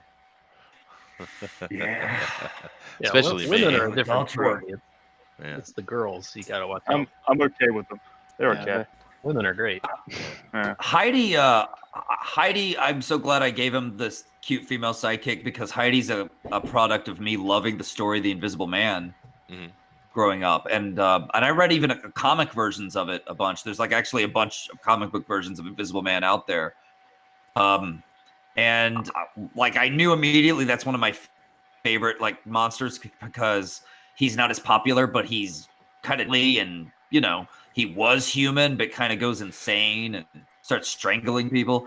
And anyway, it just seemed like it would be just too funny if there's a doctor who has an invisible assistant. It's just, I don't know. Maybe that also ties back into how people feel like in the medical world, like it's hard to get to actually see the doctors. Oh, that's a good metaphor. That's interesting. Yeah, that's an interesting take. Yeah. All right, guys. We are looking at about 40 minutes left. Yeah, we got plenty of time, and we're having some good conversation too. Not a lot of it comic book related, but that's all right. We're having fun over here, and we're seeing some great art come to fruition, which is awesome. Now, Booster, do me a favor. I'm going to grab some coffee. So can you take over? I know it's an error for me to do this. I can try, but I've really been paying attention, and I'm playing Pokemon, so I'm just. You're always doing something other than what you're supposed to be doing, sir. I am co-hosting, am I not? Excuse me. These people have my full attention, right? Should they not have yours? Okay. Wow. Well, they have my co-attention, so there you go. It's working. Fine. All right. Well, I'm putting Vaughn in charge then. All right. Good. All right, guys, we're gonna run this. It's gonna be a tight ship. It's gonna be a real tight ship. Okay, I'm just kidding. Let's do what we want. We can talk about anything. I will be back in a minute. I'm just gonna make some coffee. The show's yours, Vaughn. Go ahead. Awesome. This is looking pretty good. That is a very skinny version of Wyatt with a very big needle. Is this heroin, Wyatt? What am I looking at? We all have a phase, right? When we get famous. How many has Rodimus Flesh done so far? 18. Has he done 18 pictures? Which one are we going to vote for? He'll have to pick it. Yeah. How's we going? Yeah. I don't think I've actually been looking. Rude. What do you guys think are some of the better horror comedies out there in terms of movies? Horror comedy. I love Tucker and Dale vs. Evil. Oh, yeah, that's a great one. Yeah. Everyone I know loves that. I never meet anyone that hates that movie. That's a Yeah, good that's a one. good It's one. just a fun movie, and you got some wholesome main characters who are mistaken for villains. It's just really fun. I can't wait for the sequel. Oh, Yeah, that would be it's great. good stuff. Also, Sequel's Ellen today. kinda- Is Ellen today? Army of Darkness. Oh, God, yeah, that's a of course. classic. All right, I'm back. I got the water on the boil. I heard what you were doing there from the beginning, Vaughn. So why don't I go back to the beginning of the art and let you kind of give your opinion on what's going on so far. Matt has switched over a page, so I'll come back to him last. But I'll just go to the beginning, and there he is. He's back. Just tell us what you think, and I'll just run down the art real quick. So we're starting with Matt. What do you think's going on here so far? Let's see here. I have this right. All right. Matt, let me. Oh, man, I love this take on Heidi. That is such a cute little, like, Spider-Man hop. Yeah. And, of course, she's got her cigarette. She's got her smoke going. Oh, she's got to be cool. Well, no, you made that decision, though, and I think that's awesome. You get the character. And it's a decent derriere. It is if decent. I do may say. It is decent. A little It's trouble. a decent derriere. It's cute. And it's a good art. Sweet. All right, next we have Metz's work here today. This is from Metz. What do you think of this? Where is it? Let me see. It says Joshua. It says Joshua. Oh, yeah. Oh, dude. Okay, this is definitely this is Mad Max, and Wyatt had a butt baby, and this is him, and he looks badass. Yeah. Let's see. Let me see.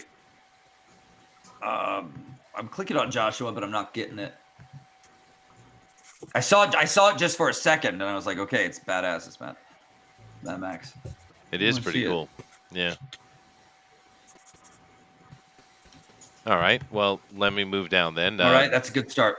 All right. Then we have Ghost of Henry here. Ghost, can we see the full page real quick? Oh, God, another panel. Oh, dang. Yeah, another That panel. is so cool, man. Oh, my God. Wow. Look at these monsters he's putting in. I know, dude. Yeah. Dude, this looks like a sweet, pulpy horror novel comic cover. It does, doesn't it? Like in the it making. does. Yeah, it does. Yeah, very good. Look at all that shading. That's incredible. It is beautiful. And he's still got plenty of time, too. Beautiful. So. Give me a break. Yeah, the amount of work that's being laid down these days is really amazing. But, okay, next we have Facundo. And he's got himself a bit of a panel going on, too. Oh yeah, it's like Frank Miller Wyatt. It's badass looking. He looks older and tougher. I like it. Looks like Willem Dafoe's. Like I'll play Wyatt. Yeah. Sweet zombie. I love the zombie. I love that because it's a classic, like funny zombie. Yeah. Like Heidi's just being awesome. Yeah. That's cool. She's in this cute pose as well with this nice derriere. And then the evil like goat, who's like on her way to school, and you don't want to mess with her though. Yeah. She's gonna steal your lunch money. Probably, knock you in the nuts with her horns. Awesome. Yeah, that is cool. That's a cool goat lady. She's cute as hell. She's funny. That's very Monster M.D. That's like a character we would have for sure, man. You got the tentacles coming in. That's fun. Cool. Next we have Doug, one of the new faces today. I like this one. This is a really stylistic piece. Yeah, this is hilarious. It looks like a scene that would be taking place like randomly one night in Wyatt's lab. Like he discovers a new monster and it's a parasite living in his cigarette. Yeah, right. And it's funny too because she's giggling. Yeah, she's giggling. Because he's probably cussing Wyatt out, right? That's cool. And that's perfect too because that's the Wyatt Heidi relationship dynamic. You know. This is how they do things.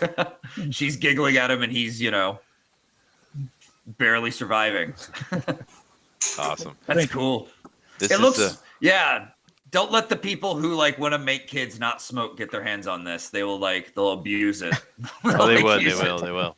And this is David's. David, can we get a more solid frame on the page, please? This is El Rodimus. Oh, that's guys. badass. El Rodimus, yeah. Yeah, look Is that at better? that. This Dude, is the look at that sweet monster arm. Yeah, I know. This is the second piece from him, by the way. This is the second piece, right? Oh, Yeah. wow. Yes. Dude, I love the attitude. There's the first piece. The drill. Well, when I looked at your pages, all I could think of was Dylan Dog. Oh, all right. Oh, yeah. Yeah. So it made perfect sense that you had an Italian artist. I'm like, oh, no wonder. Yeah. Well, that's why I mentioned the Dresden Files in the beginning, right?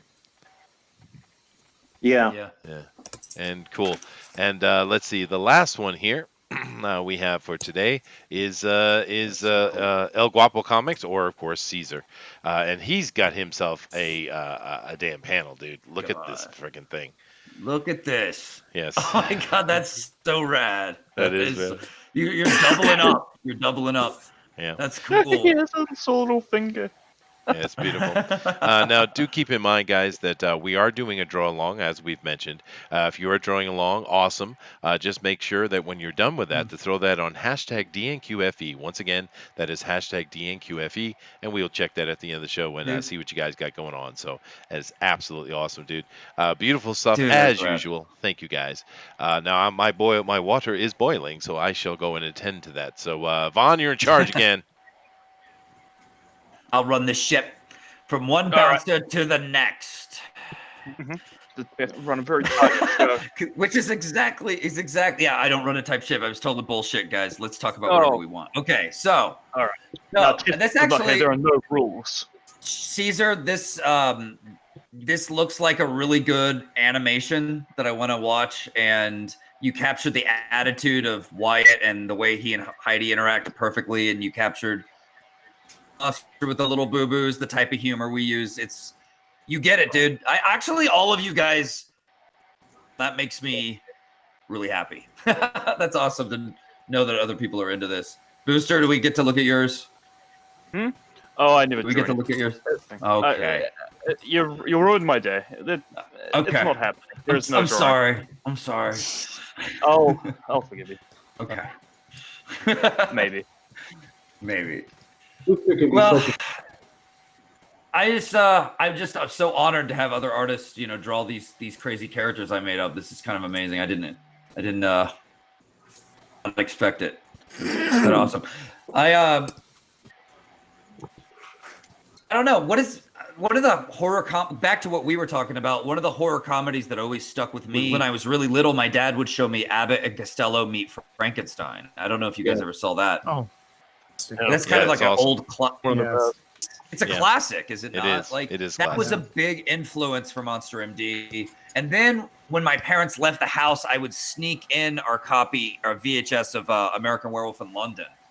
And of course, I wasn't allowed to watch it. I was too little, but man, did I watch it, and I loved it.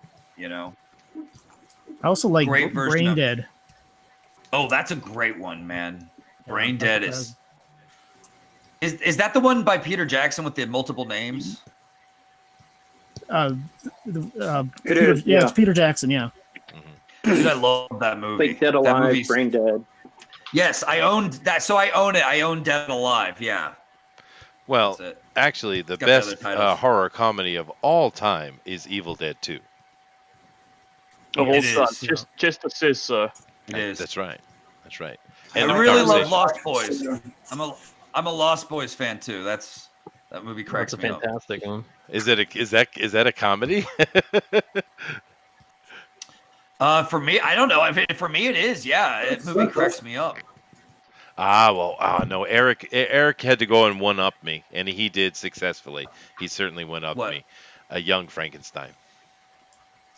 Yeah, Yeah. Dude, that that is awesome. the king of the crop. It is. I dude. just made up king of the crop. He had to show me up on my it's- own damn show, Eric. Thanks, man.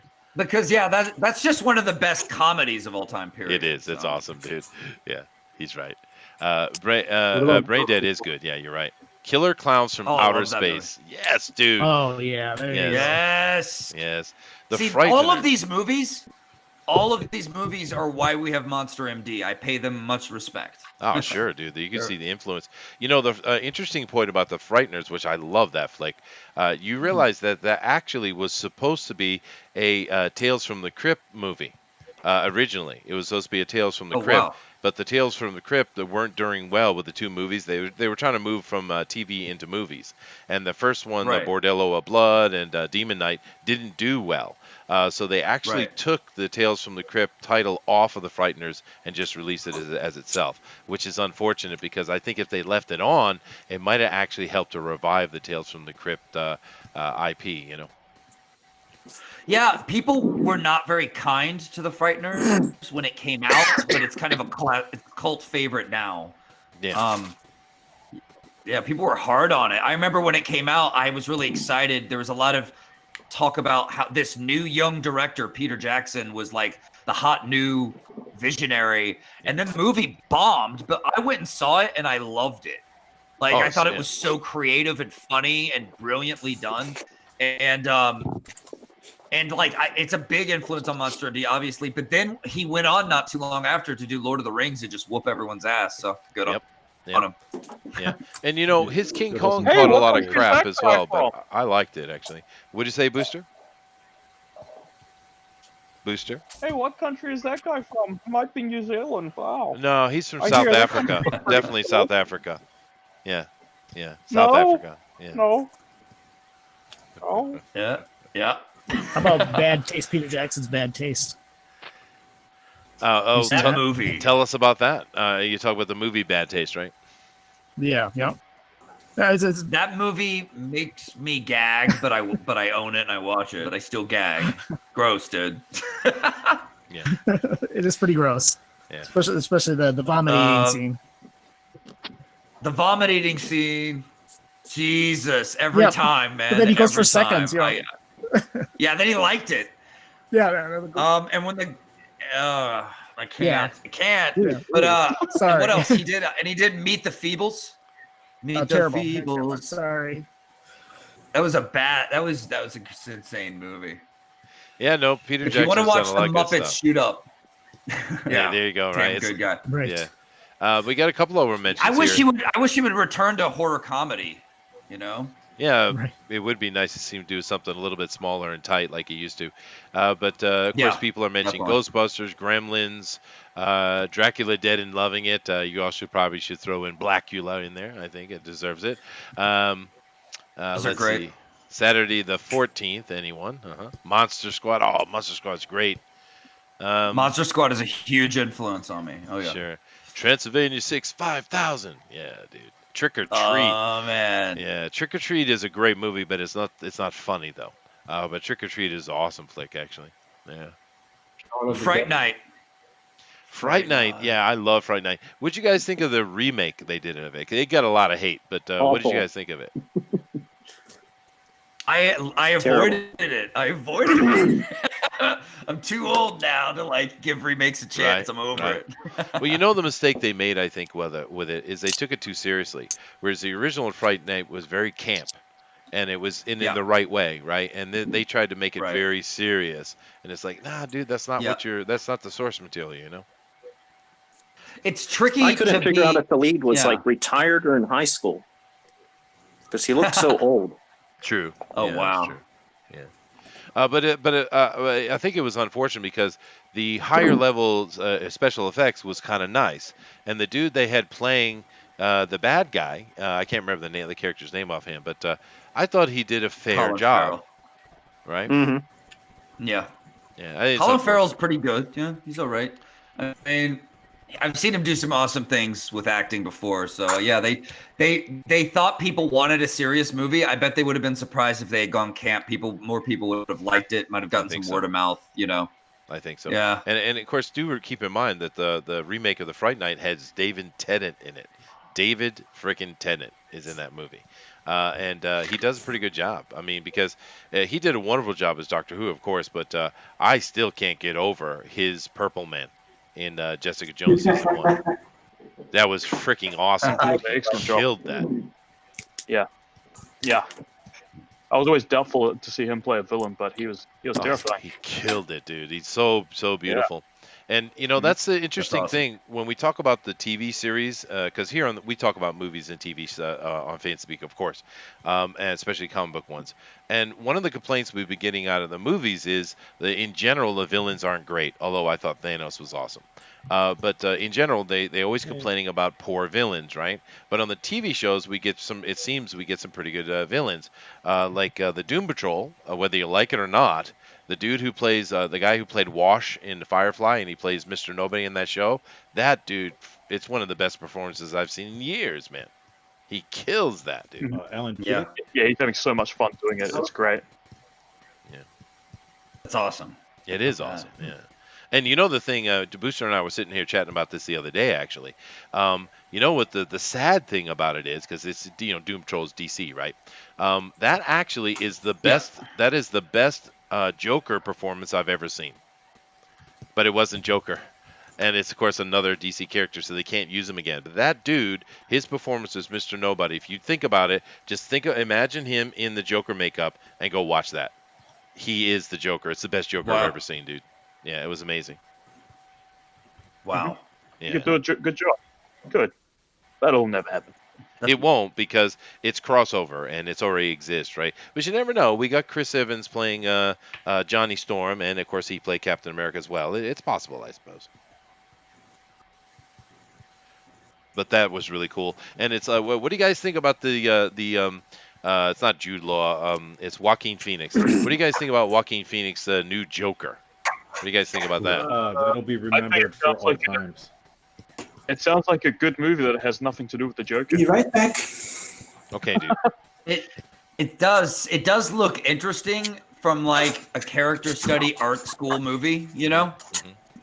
Yeah. I'm just wondering how much of our comic book is going to make it in versus how much art school like hipster movie we're going to get. I would say probably 10% comic, 90% art school. Yeah. Go ahead, dude.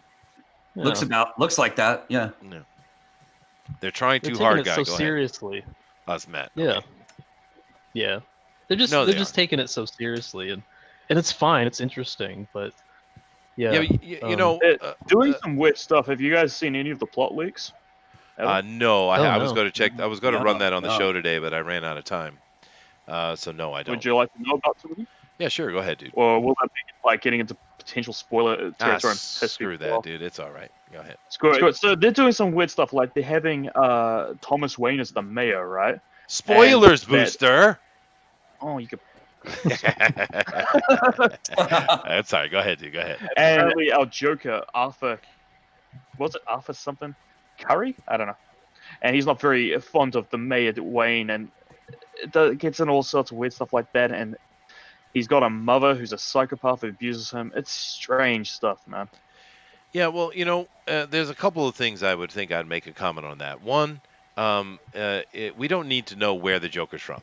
We don't need a origin story for him at all, for one. Two, these Hollywood types don't get Joker. They've never got him. And we can go enjoy Jack Nicholson's performance because it's Jack Nicholson having fun. We can go enjoy what's the Brokeback Mountain boy? What's his name? Heath Ledger. He did a great performance. I mean, some absolutely stunning acting in that, actually. But it's not really the Joker, right? They just don't. These Hollywood types, they don't get the Joker, man. They don't understand what he is. Yeah. Yeah, he's one of those characters that can only really be done super well in animation, it seems. It seems so. Oh yeah, Mark Hamill is best Joker. Oh my God, Mark Hamill, good, and he got it right. Now, but do you guys think it's simply because they're not really focusing on the source material, or is it simply the standard Hollywood's disdain for comic book writers, and they look down on it? Yeah. For its disdain, I think partially it's a translation issue. Like maybe comics don't translate that well into live action, but it translates near perfectly into animated form. That's always been my theory, but I don't know how correct it is.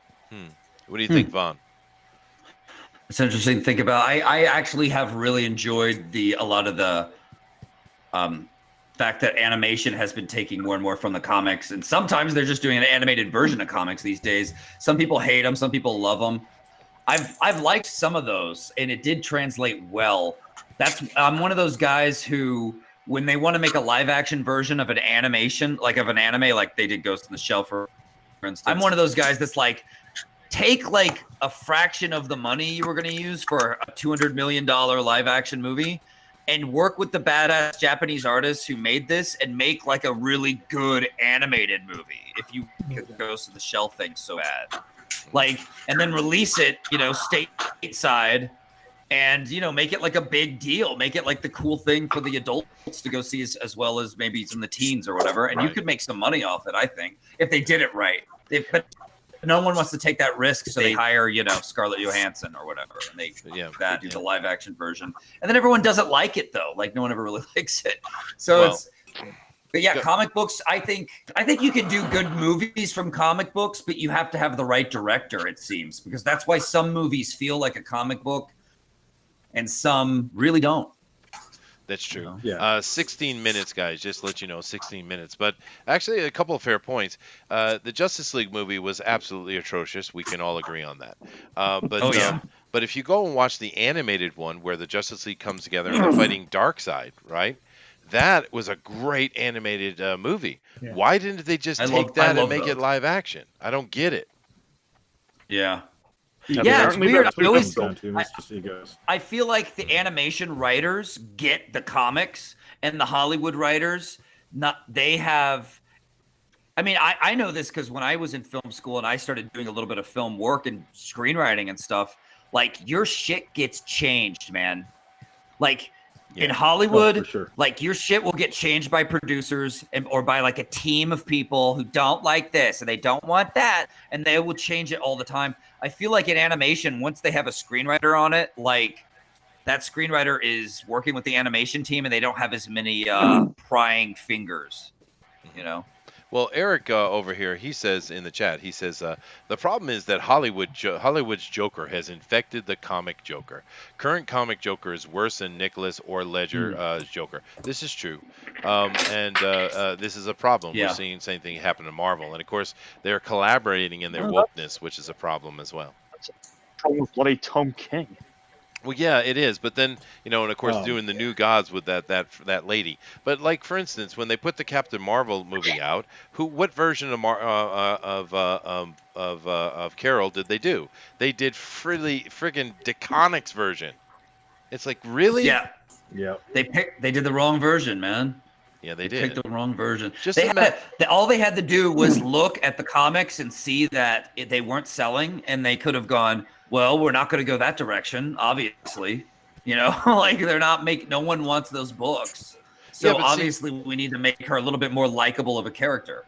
Well, see, but what if they followed it? Right. They introduced Sword to go along with the Shield, right? She's an agent of Sword. She's put in charge of Mar-Vell as his handler, right? When it happened in the comic book, they fall in love. There's a whole arc where we see the original Captain Marvel, the guy, and at the end, he dies sacrificing his life. It's the tragic, sad love story, and she ends up getting his power. That would have been freaking awesome, dude. But no, we get DeConnick's, I am woman, hear me roar crap. Yep. It feels like big popular franchises at some point these days, like there's some sort of powerful feminist thing going on in Hollywood, and they're talking with these people, and a lot of artists and powerful people are saying, okay, we'll do your version, if it makes you happy, like we'll do, you know. And also Hollywood tries to go with trends, and when they go with the trend, they're like, they really go with it and they push it hard. And they've been pushing that trend is girl power. Like all the Ghostbusters and the Star Wars and everything that they're doing, it's like, we're going to do the girl version, okay? You're going to deal with this, all right? You know, it's got this snarky attitude, and it's just, but okay, fine. So then that's fine. Then do it right then. Then do it right. Yeah. Right. Yeah, they could have done her right, and I would have been there just loving that movie, man. That's right. For sure. Mortal V says, I'm convinced the agenda is more important than the money for companies now. It's obvious, dude. The go woke, get woke, go broke is obviously a thing. It's true. You see that Dark Phoenix moment where it's Mystique. It's Jennifer Lawrence's bloody character, and she goes, the woman in this team have saved the men so much more. Maybe you should think about changing it to the actual woman. Oh, yeah. And then she storms out. Yes, she does. Absolute C You know, word. there's actually they can't. You Yeah. know, the media is all about that right now. But actually, and whether they're on the plus side or negative side, they're all talking about that comment from Jennifer Lawrence. But there's actually a Sophie Turner comment later in the movie where she's actually a lot harsher. She's basically blaming men for all the problems in the world, and it's kind of interesting that they're not covering that one. Maybe because it's a bigger, longer statement, but that's a lot harsher than the little angsty bitch moment from Jennifer Lawrence. You know what I mean? Oh, I think hell Madge yeah. was I mean, amazing. and yet I'm not surprised because like everything I watch like seems to have this obligatory like girl power scene, which I call those pop-up ads. Yeah. Because like you might be enjoying the movie and then they shove in the obligatory girl power scene. It's like an ad popped up in front of you for a second. Yeah. Remember, girls, you can do it too. You're just as powerful. Beating up people is totally awesome. You can do whatever they can do. And then they go back to I like how the story. they're reminded that they're great. They do, yeah. You know, we were actually nonstop. And it's nonstop. You know, Vaughn, we were talking about this earlier on our Comics News Today show before this one, and we were talking about some of the cancellations. The show's canceled, right? I don't know if you've seen the show Happy, but Happy, which is on the Sci-Fi Network, I guess originally. I saw it on Netflix here in Japan, but season 1 was awesome. It was great. It was weird, crazy, quirky. It had a lot of obviously kind of homosexual themes to it, but they were done in a cool, fun way. Right, totally cool, no problem. It was great. Nice. And then in the second season, it was all about punch a Nazi.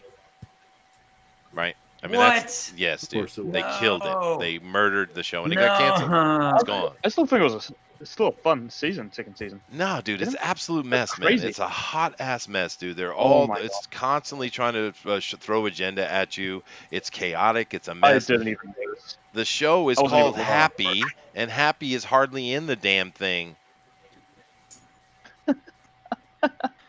Well, that's no fun. Yeah. No, dude. I still thought it was a great season. I don't mean happy as in happiness. I think happy as in the imaginary unicorn, blue unicorn. Yeah. But anyway. Voiced by Patton Oswalt. Yep. Patton. Who we know is Patton actually Patton did make a good point some years back about prequel stuff like the prequel Star Wars and the prequel Joker that we're about to get.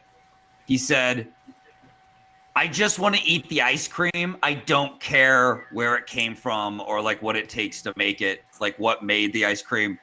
Because he feels like George Lucas was like, do you like ice cream?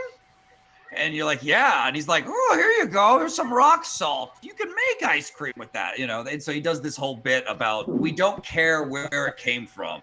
We just want the ice cream. And so that's where the new Joker movie is kind of, that's the tightrope it's walking now. It is, yeah. And Mortal V makes a really good comment here. He says, "What's amusing is that X people was what they were in the M2 universe. They're about 2 decades late for that sort of virtual signaling." Yeah, we've heard that before. Yeah. Oh, nice. Yeah, it's not new, and that's of course the interesting thing all along is none of this is new. None of it. We've seen all this before. But these young people, these millennials, they really think that they're doing something new, and they're because they don't bother to research or study anything. But it's an interesting point, Mortal. And he continues saying by wolf milk ice cream. Now, why did you have to go and bring up John Malin? I mean, really, we were having so much fun. Yeah, now I'm pressed. Yeah, freaking down. I'm trying. 9 minutes, by the way, guys. 9 minutes, guys. Now, just keep in mind, guys, when we get to the end of the 9 minutes here, we are going to go back and let you each look at each one of these wonderful pieces of art again, real up and close. And then Booster is going to drop his straw poll, and then you got to go over there and vote, please. Do keep in mind that the straw poll is completely free. You don't have to download anything. It's easy. Just click on it, vote, and then either come back to the page or backspace to the page. It's easy, guys. And we really want to see. We usually get near 100% votes here anyway, so we really appreciate that. Thank you very much. Whereas, of course, over in the Pro Edition, they only get about 10 to 20% voting. Cough, choke. Did you see last night? No, what was last night? Oh, they were really struggling. Wonder Woman. Like, there was some 400 some odd people. Yeah. At like 50 votes. Yeah, People they are like, have. Pathetic. What's going on, guys? Our voters definitely cheat. Get your numbers up, Mike. Jeez. Yeah, no, that is weird though, because I mean, I've seen 800 plus, almost 900 on that show actually, watching live, and he usually gets like 10 to 20% vote, and I never understood it, because it's like, it's so easy to do it, and of course, especially when we almost immediately we started the fan edition, right? It was only 2 or 3 weeks after Mike had started, we did this one, and we've always had near 100%. I mean, always. So it's like I don't get it. I don't understand what's going on that he gets such a low interaction. What do you think it is, Booster? Cheating. Huh. Cheating. Doxers and lurkers. I mean, what? Entertainment value. I think it's possible that it's doxers and lurkers. What do you mean by that? Get some dirt. Be more specific. Just to get some dirt, get some dirt. They find some like personal information or something. And I'm sure it's not 80% of the people, but you just told your stripper story, so get some lurkers or something like. You don't have stripper story time. Hey man, they come at me all they like. My balls hang low, baby. Come at me. I think for a lot of people for these streams, I think it just kind of runs in the background for a lot of people. So Maybe. they got to actually go and they got to find the link and before it like floats up through the chat and they got to click off to something else. And I imagine task. I'd imagine people also send the link all over the place as well. Maybe. I mean, I just kind of I'd love to see Mike have a bigger involvement though, because it's really cool they have so many people watching. That is wonderful, right? Yeah. It's really cool, and it's a fun show anyway. I do see that Gary Shipman has come into the house. Hello, Mr. Shipman. Nice to see you, sir. Haven't spoken to you in a little bit. We got to get Gary back on the show, man, to have him educate the world on how to be an artist. You know who Gary Shipman is, Vaughn? Yeah, I do. Yeah, he's awesome. I think he might have been on when I came on like months ago. He might well have been. Yeah, he comes on. He's been on this channel many times. He's a really nice guy, great artist. He's been very supportive of us, and we appreciate it. Of course, this channel, in essence, is coming up out of his channel, really, because I was over, modding and stuff with Mike and etc. But it was on his show that he actually brought me in to read the comments because he has trouble reading, so a little bit of dyslexia. So he brought me on to do a little bit of reading one day, and I kind of liked it. And I had several people, particularly Willie Mammoth, that was saying, "Dude, why don't you have content?" So it's kind of Gary's fault that I'm here, really. Nice. Yeah. Go Gary. Nice. Go Gary. Yeah. Caesar, yours reminds me of, huh? I was going to say, Vaughn, you mentioned you went to film school. And you also mentioned you were a bouncer in Chicago. Did you attend Columbia? Yeah, I did. Oh wow, dude! I went to Brown, by the way. Wrong Columbia. No, I know where Columbia is. Not dude. the. Oh, you're talking about a different Columbia. You're talking about Columbia College, Chicago. Which state? Yeah, the art. Chicago. Oh. I went for animation, so. Okay, well that's then. awesome. Yep, Columbia College, Chicago. That's where I went. All right, That is the largest known film school in the universe. I didn't know that. Well, it's good. It's good. It's not the Boston one because I was gonna hate you. Because you're like automatic enemy. Okay, good. So you're safe, dude. You're safe. It's good. We got 3 minutes, by the way, guys. 3 minutes. And it looks like everyone's kind of doing well. And of course, El Rodimus is once again starting another piece. Damn. When did you graduate for animation from Columbia? I didn't. I went there for a couple semesters and couldn't afford it anymore. Left. Yeah. And then a lot of people leave. Yeah. I went to 3 or 4 more colleges. And I got my degree in film eventually. So it's just interesting. It's cool to see other Chicagoans creating. Yeah, it is. So. That's really cool.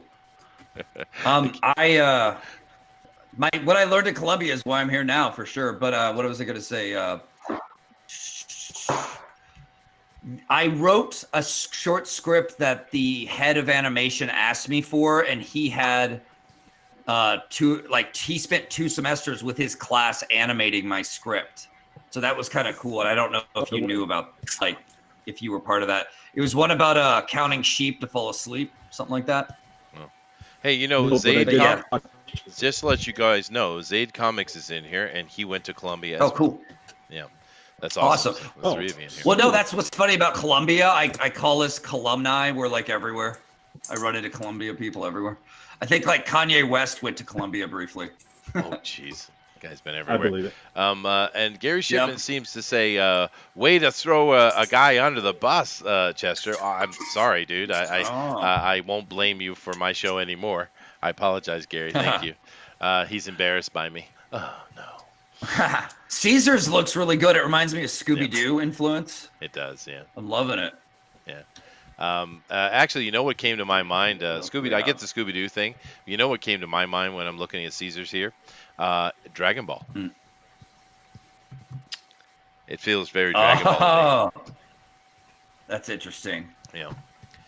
Okay, guys, we've got a minute and a half. We're getting close. Any final little dots and stuff? Just make sure you throw that on. These are really good. They are really good, dude. And we got a group of people in here to vote too, so it's gonna be awesome. Yeah. Oh, gracious. Bullet says Nasser will be too busy eating hot dogs in his car. He does like to do those eating videos. I don't know why he thinks we want to watch him eat, but you know, whatever. That's strange.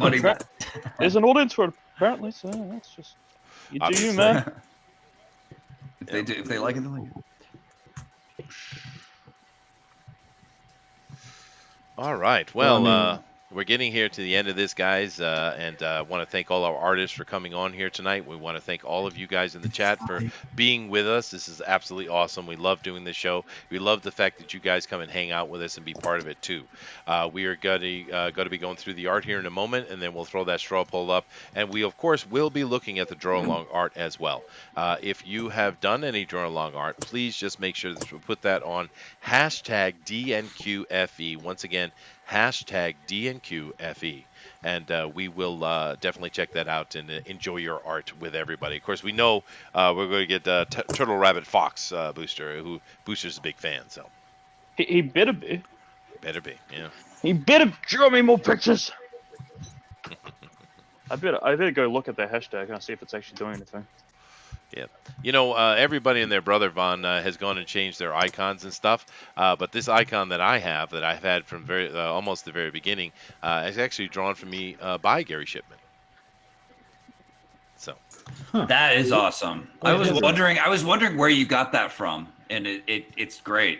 It is great. He's got me in my hat looking angry with a saxophone. Yeah. Of course, I always thought it should be like a cigar or a pipe coming out, but the saxophone works too. Yeah, right. It does. That's all your right, guys. Zen. That's your Zen machine. It is. That's right.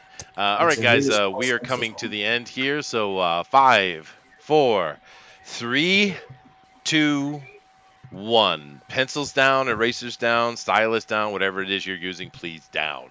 And thank you guys very much for just killer art, just beautiful art we got here today, guys. We appreciate it.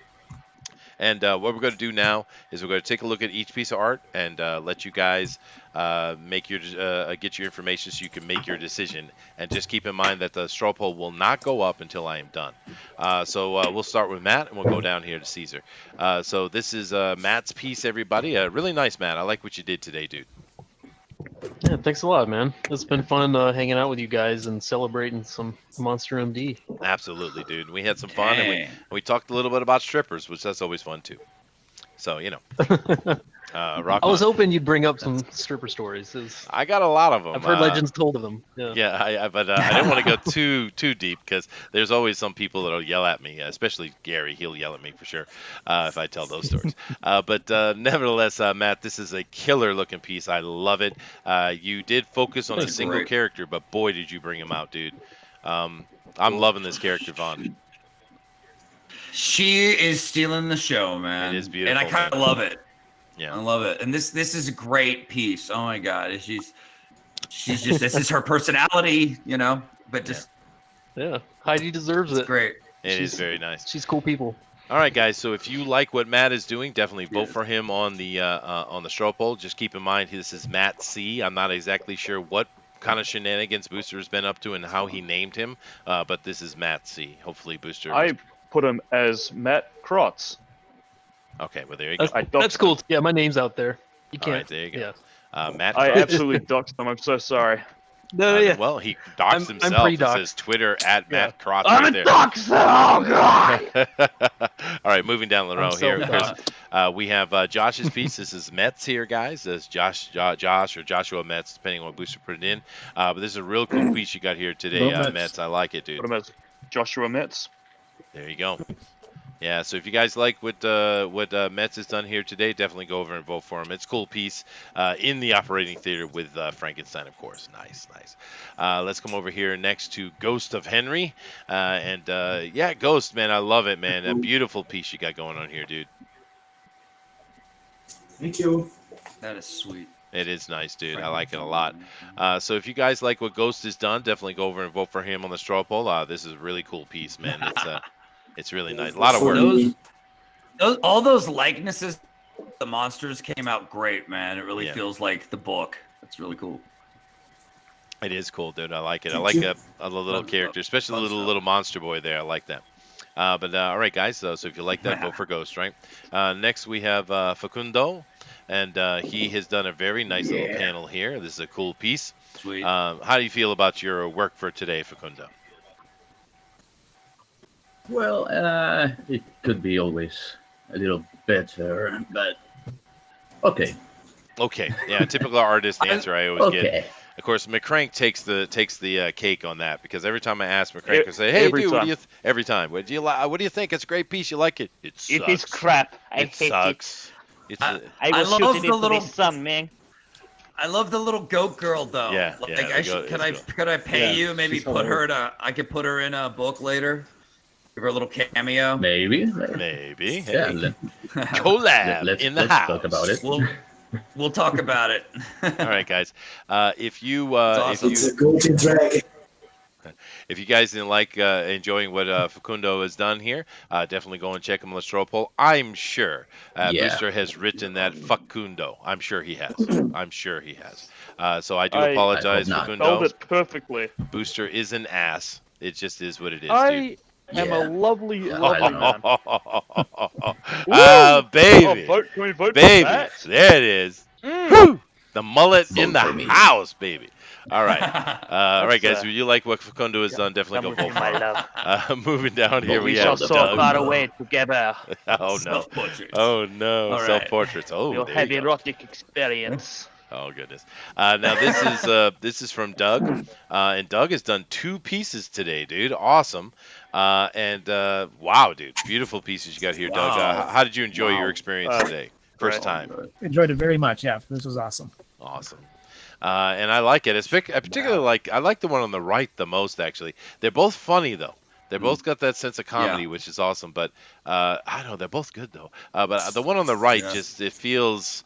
I don't know. I love the one on the right. It's my favorite. Got more action, and I like it too. I like that one too. Yeah, it's really cool. He's got that mad scientist look in his eyes. That's perfect. I put him as Doug and Doug. Dougie's fine. It's just Doug. All right. So definitely go check out Doug if you want to vote for him and you like what he's doing. Please do so. All right, coming down the line here, we got David, or of course El Rodimus, and El Rodimus has done what? 17 pieces. How many we got today? I only got 2.5 today. There's one. Look at the monster in the back. Slowing down. Look at Godzilla. I know, dude. Look at that. Kaiju. It's a kaiju. Gotta run, Heidi. Kaiju coming. That's awesome. Dude. It is cool. I love the boat. And here's the other one. Tentacle porn. Yeah, tentacle porn. That looks coming from Constantine, bro. Yeah, it looks a lot like Constantine. Yeah, that is cool, he dude. Does look like Constantine. Yeah. All right, guys. If you like what El Rodimus has done here today, definitely go vote for him on the straw poll. I don't know if you put him down as El Rodimus or as David. I'm not sure. But either one, definitely check it out. It's cool. And then, of course, our last competitor of today is El Guapo Comics or Caesar. And he did a frickin' panel, dude. He didn't play around at all today. Very nice, dude. Very nice.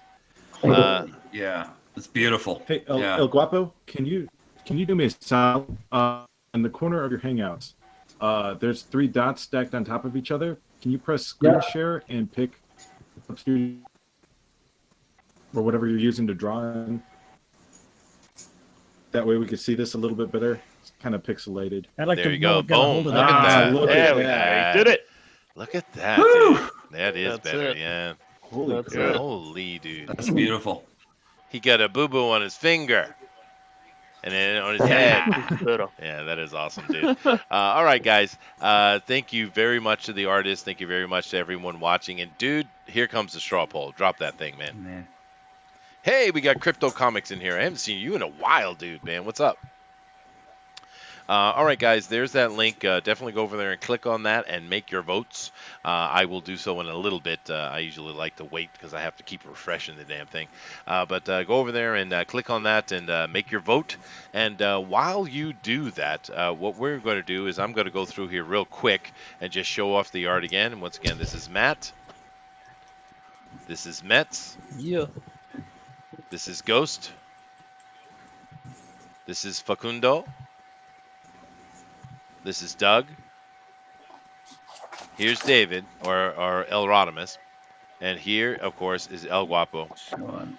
Sweet. All right. So what we're going to do now, while you guys go over there and vote, I'm going to come back and show them all again, of course. But go over and vote, guys. And while you do that, Booster is going to share, and he's going to show us what happened on the drawn and quartered draw-along.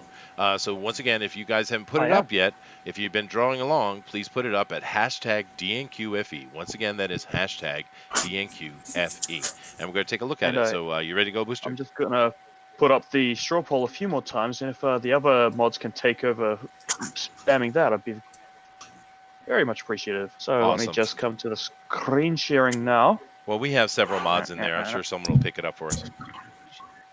I'm sure someone will be a very good boy. All right, ka-chow. Let's look. Okay, so I'm cheating, and I'm going, starting with this one, because Teal Rabbit Fox did this the other day of a Wonder Woman. Oh, that's from And put yesterday, it yeah. here. That is awesome.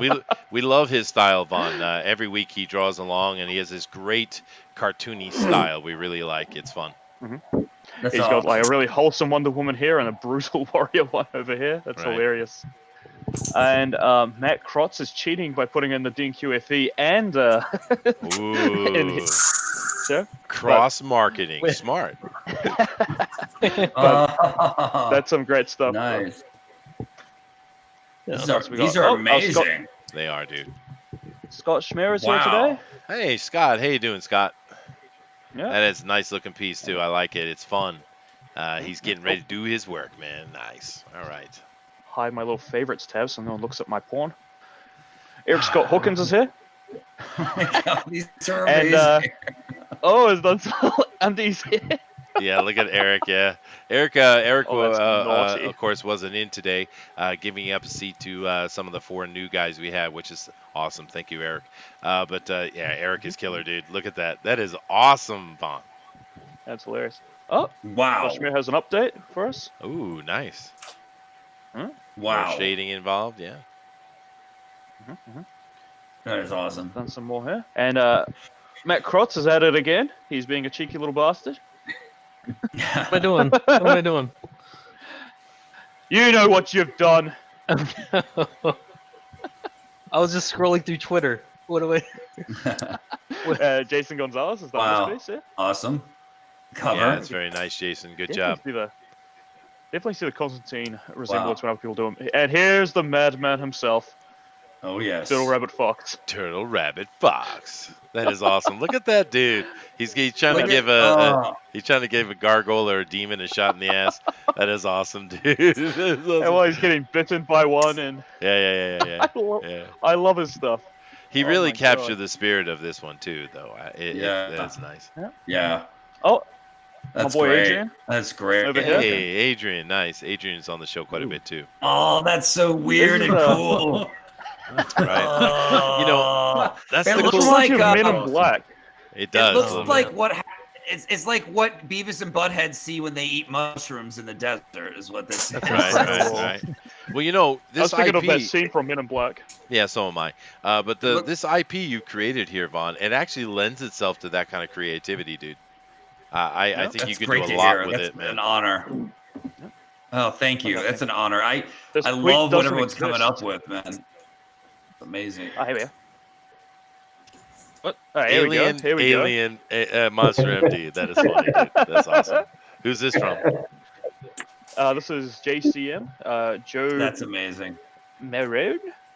Awesome. Very nice. Hey, Crypto, do me either Crypto or Mortal V's got it. Okay, never mind. Who's this from, dude? Oh, look at that. That's Drax, dude. This is Cassidy Morgan from last week's show, I believe. Hey, Cassidy. He did a good job, man, first time on the show. I believe that's a Sasquatch, isn't it? No, is it or is that Drax? It looks like Drax the Destroyer. Samurai Sasquatch, whatever you call it. It is. Is that Sasquatch, Vaughn? Yeah, man. Oh. Yeah, there you go. I'm more correct than you are. Get out of here. That is so good. Damn. Yeah. It is. Yeah. Nice. From our little, let's see People if want that's all of them. that crossover. Well, it's fun, right? Yep. So bloody wicked. That's all of them. That's it? And That's now my everything? screen's going to be stuck on the last thing I look at when I stop screen sharing. So That's true. So There you go. definitely don't click on any damn porn. Nah. But don't do that. Okay. Try. Thank you guys very much. We always love having an opportunity to look at what you guys are doing, drawing along, and of course, it also allows us to beg you even to come on to the show like El Rodimus did. And thank you very much for coming on today, El Rodimus. We're happy to have you. No problem. Yeah. Now, I'm going to go over and take a look at the poll for the first time. If you haven't voted yet, please do. Keep in mind, it's really easy. It's free. It doesn't cost you anything. You don't have to download anything. Just go over and use it. So let me jump back onto the other side real quick, and I will click on that link and go vote myself. Who should I vote for today? Let's see. Definitely not Booster. Man. We shall never vote for Booster again. That's for sure.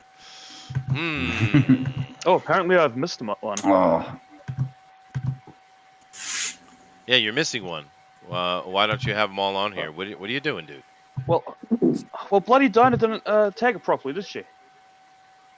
And now I'm getting yelled at by people. Well, I mean, you got. What are you doing? All right, we do. Matt is on here. She entered the DNQFE. It's a hashtag. Get out of here. Oh, you're talking over there. Let me see. 1, 2, 3, 4, 5, 6, 7. Okay. So yeah, I got all 7 of them on here. So all 7's on here. Right. You talk about it on the thing. It's okay. We'll come back to that. I'm talking about the DNQ. Yeah. But here we go. Here's Dinah's bit. I'm not sharing right now, dude. Or maybe I am actually. Well, yeah, do it anyway. Yeah, you're good. You're good to go. That is nice, Dina. That is really nice, Yeah. Dina. Nice She looking. brags piece, that dude. she did it in 9 minutes, but she atted it. See, if you at it, you miss out. You got to hashtag it. Different. You bloody. That's beautiful. Yeah, it is. I think Facundo's gonna win because he put the thing back on that swarthy Hispanic man. The Maybe. mustache. Maybe. Yeah, that'll get my vote. Yeah. There. I just made my vote. I deserve to win. Ooh, it's a little tight actually over here. Nice. All right, guys, we got 46 people in How the there hell am I voting. losing We had votes? 50 some watching. So if you haven't voted yet, definitely please go That's do about so. right. Yeah, well, we want to get as close to 100% as we can. Yeah, no, that's just freaking mulleted Latino. That's awesome. Oh, he's got a mullet. Yeah, he does. It's Oh. beautiful. Yeah. All Yeah, right. give it to Facundo. Okay, I'm going to give He it a wins. couple more minutes before I close this down, guys. But Give it to me. Give my votes to him. Give it You up know for you want it. Fagando.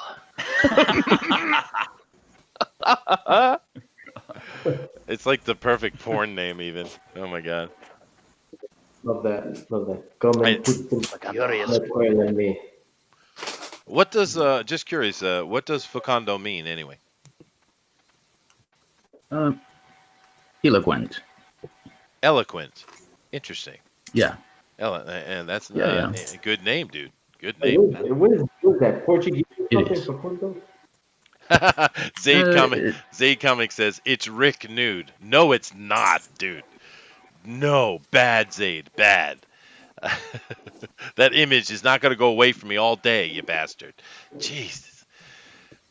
Do you hear that, Booster? You see what he's doing here? He's trying to tell me this sexy, swarthy Latin man is Rick Piper. Rick Rude is actually a wrestler. I just googled it. You know, Rick Rude, I agree with 100%. It looks a lot like Rick Rude, but he meant to say Rick Piper. I know he did. I can feel it in my bones. Absolutely. Okay. All right, guys. I'm going to go over and I'm going to call this poll. So let me jump over there real quick. And let's take a look here. We got 56 votes in here. Excellent. I'm going to shut it down now. All right, so the poll is done. The poll is done. I'm refreshing, and I'm going to go with what I got, guys. We got 56 votes, and it was pretty close, actually, man. It was really close. Looks really good, but here we go. We're going to lay this out, Vaughn. Now, Vaughn, can you see the straw poll? I'm assuming you can, right? Yes, I see it. All right, so why don't you start at the bottom and work your way up and tell these people what they won today. All right, everyone. We have our first winner. Our last runner-up wins a set of steak knives. Ghost of Henry. Yeah, Ghost of Henry. Yay. I like steak. 2 votes. Yeah. Winning the matching dinette 100% better than last time. Our next runner-up, the winner of the dinette set is Doug. Hey, Dougie. Hey, Dougie. Here we go. This is Doug's piece. Dougie. Yeah. Sweet. Claps for Doug. Claps for Doug. Awesome stuff. Great stuff. And then we have Mr. Elronimus Flash, aka David. Flash. He'll save every one of us. He'll save every one of us. He'll draw every one of us. Steak knife. Very nice. Yeah. Thank you. Steak knives for David. Steak knives. One in my heart. And then next up, we've got Joshua Metz. All right, Joshua. Very nice. And we're still not in the medals, right? We're not in the medals yet, right? Yeah, we're not we're getting to top 3 now. All right, sweet. Very nice, Joshua. Top 3, good job, baby. Sweet. Well done. Right, here we go. Great piece. Yay! Matt Krotz, number 3. Matt Krotz. Oh, sweet, dude. That is a really nice piece, though, Matt. Congratulations, dude. A bronze medal to the newcomer. Congrats, guy. Clap, lots of claps. Thanks. All right. Next up, classic silver, Caesar. Ooh. Wow. Okay, Hey, so Caesar is in silver place. Nice. El Guapo Comics. Very nice piece today, Caesar. Thank you very much. Clap, everybody. All right. So who won? Taking it home with his sultry Latin charm and a hairy chest that just won't quit. It's Facundo. Yeah, baby. Well done. Did the hairy chest win? It did for sure. But congratulations to you, Facundo, dude. That is awesome. Now, what you need to do, Facundo, is you need to. Oh, you're welcome. What you need to do is send me a tweet. Now, my Twitter is just down below here in the YouTube, but send a tweet to me directly. And put this piece of art in there, please. And then I'm going to take care of getting that to Edwin. So as soon as you can do that, the better. But other than that, guys, thank you all for being here. We do appreciate it. Some really killer art. Let's take a look real quick once again.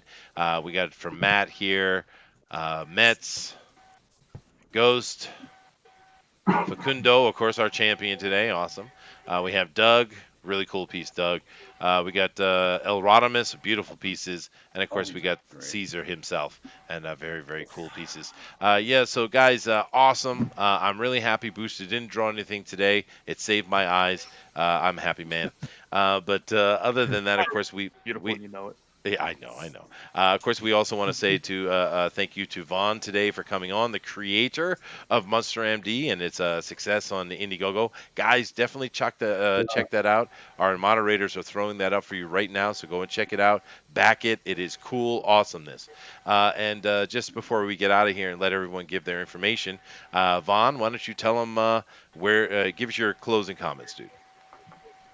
I just want to start by saying thank you so much, and all of you guys were amazing. Your art is amazing. I'll be tuning in a lot more often because I'll keep doing what you're doing. You guys understood Monster MD in this weird, punky, monstery world that I had going on, and I'm really honored to be to draw my stuff. Thank you. Monster MD's on Indiegogo right now, everybody. I been working on it forever. It's the best thing I've ever made. I can't wait to share it with everyone. If Doctor the Local Monsters and his invisible surgical assistant Heidi get into crazy adventures. It's hilarious. It has blood and guts and crazy monsters, but it also has heart, and it's got a lot of funny moments, and I think everyone's going to really like it. So please check it out on Indiegogo and let other people know about it that you think might like it. If anyone likes horror, monsters, or good comedy, or just good comics, send them my way because I've got something really special here, I think. And just want to thank everyone who supported us so far, too. Awesome. And I agree with that sentiment 100%. Yeah, guys, if you can't back out the project, that's fine. Share it. Just share it out to your community. That helps a lot too. But thank you very much for joining us, Vaughn. Dude, it's awesome. Happy with your success you're getting, and I hope you have way more success, dude. It's a cool IP. Oh, appreciate it. All right. Yeah, man. We'll have to get together and talk bouncer stories, trade some bouncer tales. Sure. sometime. Yeah, I got some of them I can't talk about online actually. Poor Booster and his Exactly, me little too. virgin ears, right? Yeah. All right, let me move down the line Painted here. by your masculinity. Oh No. Oh, poor Booster. Oh, Yeah, it says that. See, the real problem is, Vaughn, that Booster is about 5'2", and he's bald, and he's only 26. Yeah. So this is kind of a problem. Yeah. Yeah, it's a problem. brutal. Oh, Booster. Anyway, we love Booster. Of course we do. He's our favorite Yeah, of oiled course. kiwi. All right, Matt, we're sitting here on you. His first time being on the show, so tell people where they can find you, man. Oh man, well, you can. It's a good thing I wrote it at the very beginning, right up there. It is. You can follow me on Twitter at Matt Krotz, and I'm setting up an Indiegogo. I got a Indiana Jones and Ancient Rome adventure comic that's going to be coming out. Sweet. In the next couple weeks or so. So you can look for Kyrie, Kyrie, on Indiegogo. You can follow the pre-launch campaign there. Oh, That's sweet, about it. dude. And do keep in mind, Matt, and this goes for everybody here. If you guys got projects that you're doing, just send me a tweet, and I'll put you on the show, dude. We'll cover you on FanSpeak and talk about give you time to show your project to the people. Definitely keep that in mind. Yeah. Oh, yeah. All right, guys. That's Awesome. Matt. Let's move over here to Metz. Metz, tell them where they can find you, man. You can find me at Twitter or on Twitter at legends_end. And I'm starting to work on that YouTube channel, so I'll have more information about that. Not next week, but the week after. Awesome, dude. You should let me know if I have some free time. I might be able to drop over and be a guest. I'll be very annoying and loud, and you'll hate me. It'll be cool. It would be very, very un-PC. So bring your best stripper story. Oh, dude, I got good ones about this bottle. Oh no, I don't want to get into that. All right. I'm curious. But anyway, guys, definitely go check out Matt's stuff, and he is trying to get that going on. Great art, dude. Thanks for being here. Of course, we have Ghost of Henry. Where can they find you, Ghost? Oh, me? Yeah. Twitter at @TGhostOfHenry. Also, Instagram, the same, @TGhostOfHenry. Awesome. I'm always happy to have you here, Ghost. You have this kind of calming vibe. You make me feel so peaceful, dude. I like it. I don't talk much. Maybe that's what it is. Because Booster's always getting I have too much accent. Well, that's all right, though. We don't mind that. But Booster usually has got his stupid accent, which annoys me. So I'm much happier to have gorgeous. yours. It is not. It is I have not. a beautiful accent. You sound like a palm, for God's sake, dude. Oh, hell, no one likes the British. No one. All right. I think they're kind of cool. Yeah. They are kind of cool, actually. All the women love it. I'm kind of partial to an Irish lady, actually, to be honest with you, especially the redheads. But anyway, thank you very much, Ghost. Thanks for coming. And of course, we have Facundo, a new voice, dude, and a new face. Oh, yeah. So, dude, tell them where they can find you. Well, it's on the screen. I don't know if you can. We can. See. We can. Yeah. Yeah, because I don't want to say anything weird. Dude, too I don't want late, to end up man. in jail. Dude, you had a bare-chested Latin prince in front of us. Come now. Facundo, lie with weird? me, lady. No, it's not weird at all. It was awesome, merry dude. adventures. We just lost Vaughn for some reason. Maybe he'll pop back in. He probably hit the wrong. Okay, I never liked him. I was That's pretending. okay. Oh, he's back. Oh, God. Stop talking about him. Stop talking about him. Okay. Oh. Hey, Vaughn. How you doing? Hey, what you talking about? What All right, but thank you very much for coming on today, Facundo, and congratulations, dude. Great piece. People had fun, man. Thanks. And just keep in mind, send me that tweet as soon as you can, because I need to get that to Edwin. All Yeah. right? Moving down the line, we got the Doug. Hey, Doug. Where can people find you, man? Well, I just got off finishing Indiegogo with Jeremy Lott, the Movie Men. That's comic. a great you fun did one. that. That's awesome. Yeah. It's a fun book. Successfully fulfilled, so I'm pretty happy about that. Congratulations, dude. We had you on the show. I didn't even recognize your voice, man. You should give me a heads up, man. I felt so bad. Oh, no. Well, yeah, that was a great show, I'm a though. monster. We had a great talk with this guy, man. That was fun. It was you we talked to, right? Not the other guy. You actually talked to Jeremy. Oh, so that's why it's Jeremy. Okay, that's why I didn't recognize him. Yeah. But we had a great time talking to your writer, dude. That was a great show. We loved that. Yeah, Jeremy's awesome. Yeah, Jeremy's great. Good luck. Yeah. Yeah, and then my website, Flying Ferret, that's been up for 20 some years, and sadly though, it's going to come to a close in July. So, but really? I'm going to go to print with it. Yeah, I'm going to reboot it and go to print. Sweet. Nice. All right. Yeah. Then you can find me on Twitter, DUG Curtis. So. Well, there you go. That's Is he Doug or is he Curtis? No one knows. Maybe he's man Doug with two Curtis. first names. Oh, Yes. There you go. Awesome. Well, thank you very much for coming, Doug. It was great art. Great having you here, man. Fun. Yeah, thank you. Thanks for having me. Oh, you're welcome, dude. And of course, we also have first time on the show today. We have El Rodimus Flash. Of course, we've talked to him quite a bit, so we're happy to have him here. So El Rodimus, tell people where they can find you. You shill any product you want. Go right for it, dude. Twitter is Hellrod Deluxe, and you can go to elrod.elrod on Instagram. That's about all I've got. There's nothing on Facebook because it's a wasteland. Okay. I have a few projects in the works. Probably within the next 6 months to a year, you'll be seeing stuff from that. Oh, sweet, man. Keep in mind, come on back and we'll talk about it. Appreciate the big Ezra. Yeah. Why are we going on about Ezra all of a sudden? I do apologize, Vaughn. Booster has a fetish for Ezra Miller. It is what it is. It's true. It's unhealthy. It's disgusting, even. It is unhealthy. Yeah. But he is so incredible. Yeah. But anyway, thank you very much, El Rodimus. We're really happy to have you on the show, man. It's cool to see thanks your for art. having me. Great. Awesome, dude. And you noticed that he did another piece while we were talking, by the way. Yep. That's what he does. All right, there you go. You look away and then bang, there's another drawing. That's right. And of course, we're also happy to have El Guapo Comics in here today. Caesar, sir, tell them where they can find you. Well, you can find me on Twitter at El Guapo Comics. You can also find me at Instagram at The Art of Caesar Feliciano, also on Facebook at The Art of Caesar Feliciano. I have a project, Chango, coming to Indiegogo soon. Chango is a demon that's sent to our protagonist Ruben after a played record releases him unto the world. Ooh. 10 years after, Ruben lives with misery solemnly while his mother feels she is losing her son in the wake of her husband's death. She doesn't know that he is hiding a dark secret or a curse.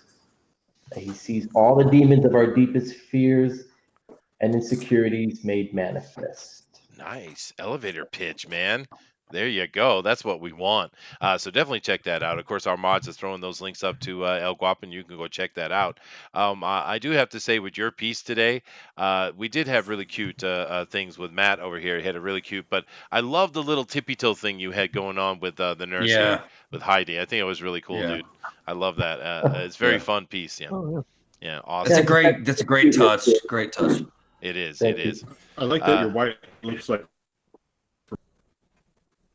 Okay, you wrote it out hard there, but that's all right. We are at the end of the show, and nevertheless, there's a lot of cool links in there, guys. Definitely check that out and see what these guys are doing. I want to thank you very much. We're not going to talk to Booster at all because you do not need to go to his website. All he wants is a million subs. No, he wants a million subs with no content. He's a bastard. Understand that. Yeah. Do not support him. I don't want to put an effort. Well, Just a little bit. actually, just what are you up to now anyway? Huh? 109. 109. This is no joke, Vaughn. He has 109 subs on his YouTube channel, and he has 0 content. 0. Yeah. All right. That's got to be a record. It's got to be. Amazing. Oh no, there's people with like tens of thousands. Really? Oh, okay. Yeah. They're just people that comment on YouTube videos all over the place. Let's put it this way, dude. This channel, as small as it is, because we're sitting at like 670 some odd subs, right? Pretty small channel. We are in the top million channels, and there are 16 or 17 million channels behind us. That's how big YouTube is, dude. It's ridiculous. It's ridiculous. Yeah. So yeah, I know. And Dinale keeps us up to date on that. He really enjoys those kind of statistics. But that's Dinale. Like numbers. Oh, numbers. Numbers. Anyway, guys, thank you very much. This has been absolutely awesome. I am about to run my outro. So make sure, guys, that no noise, no one talking, especially the booster. All right, guys? So thank you very much. Right, thank you, artists. Thank you, Vaughn. You're awesome. This Monster M.D. Check it out because it's really cool, dude. It's badass. And later, everybody. Later. Night. Later.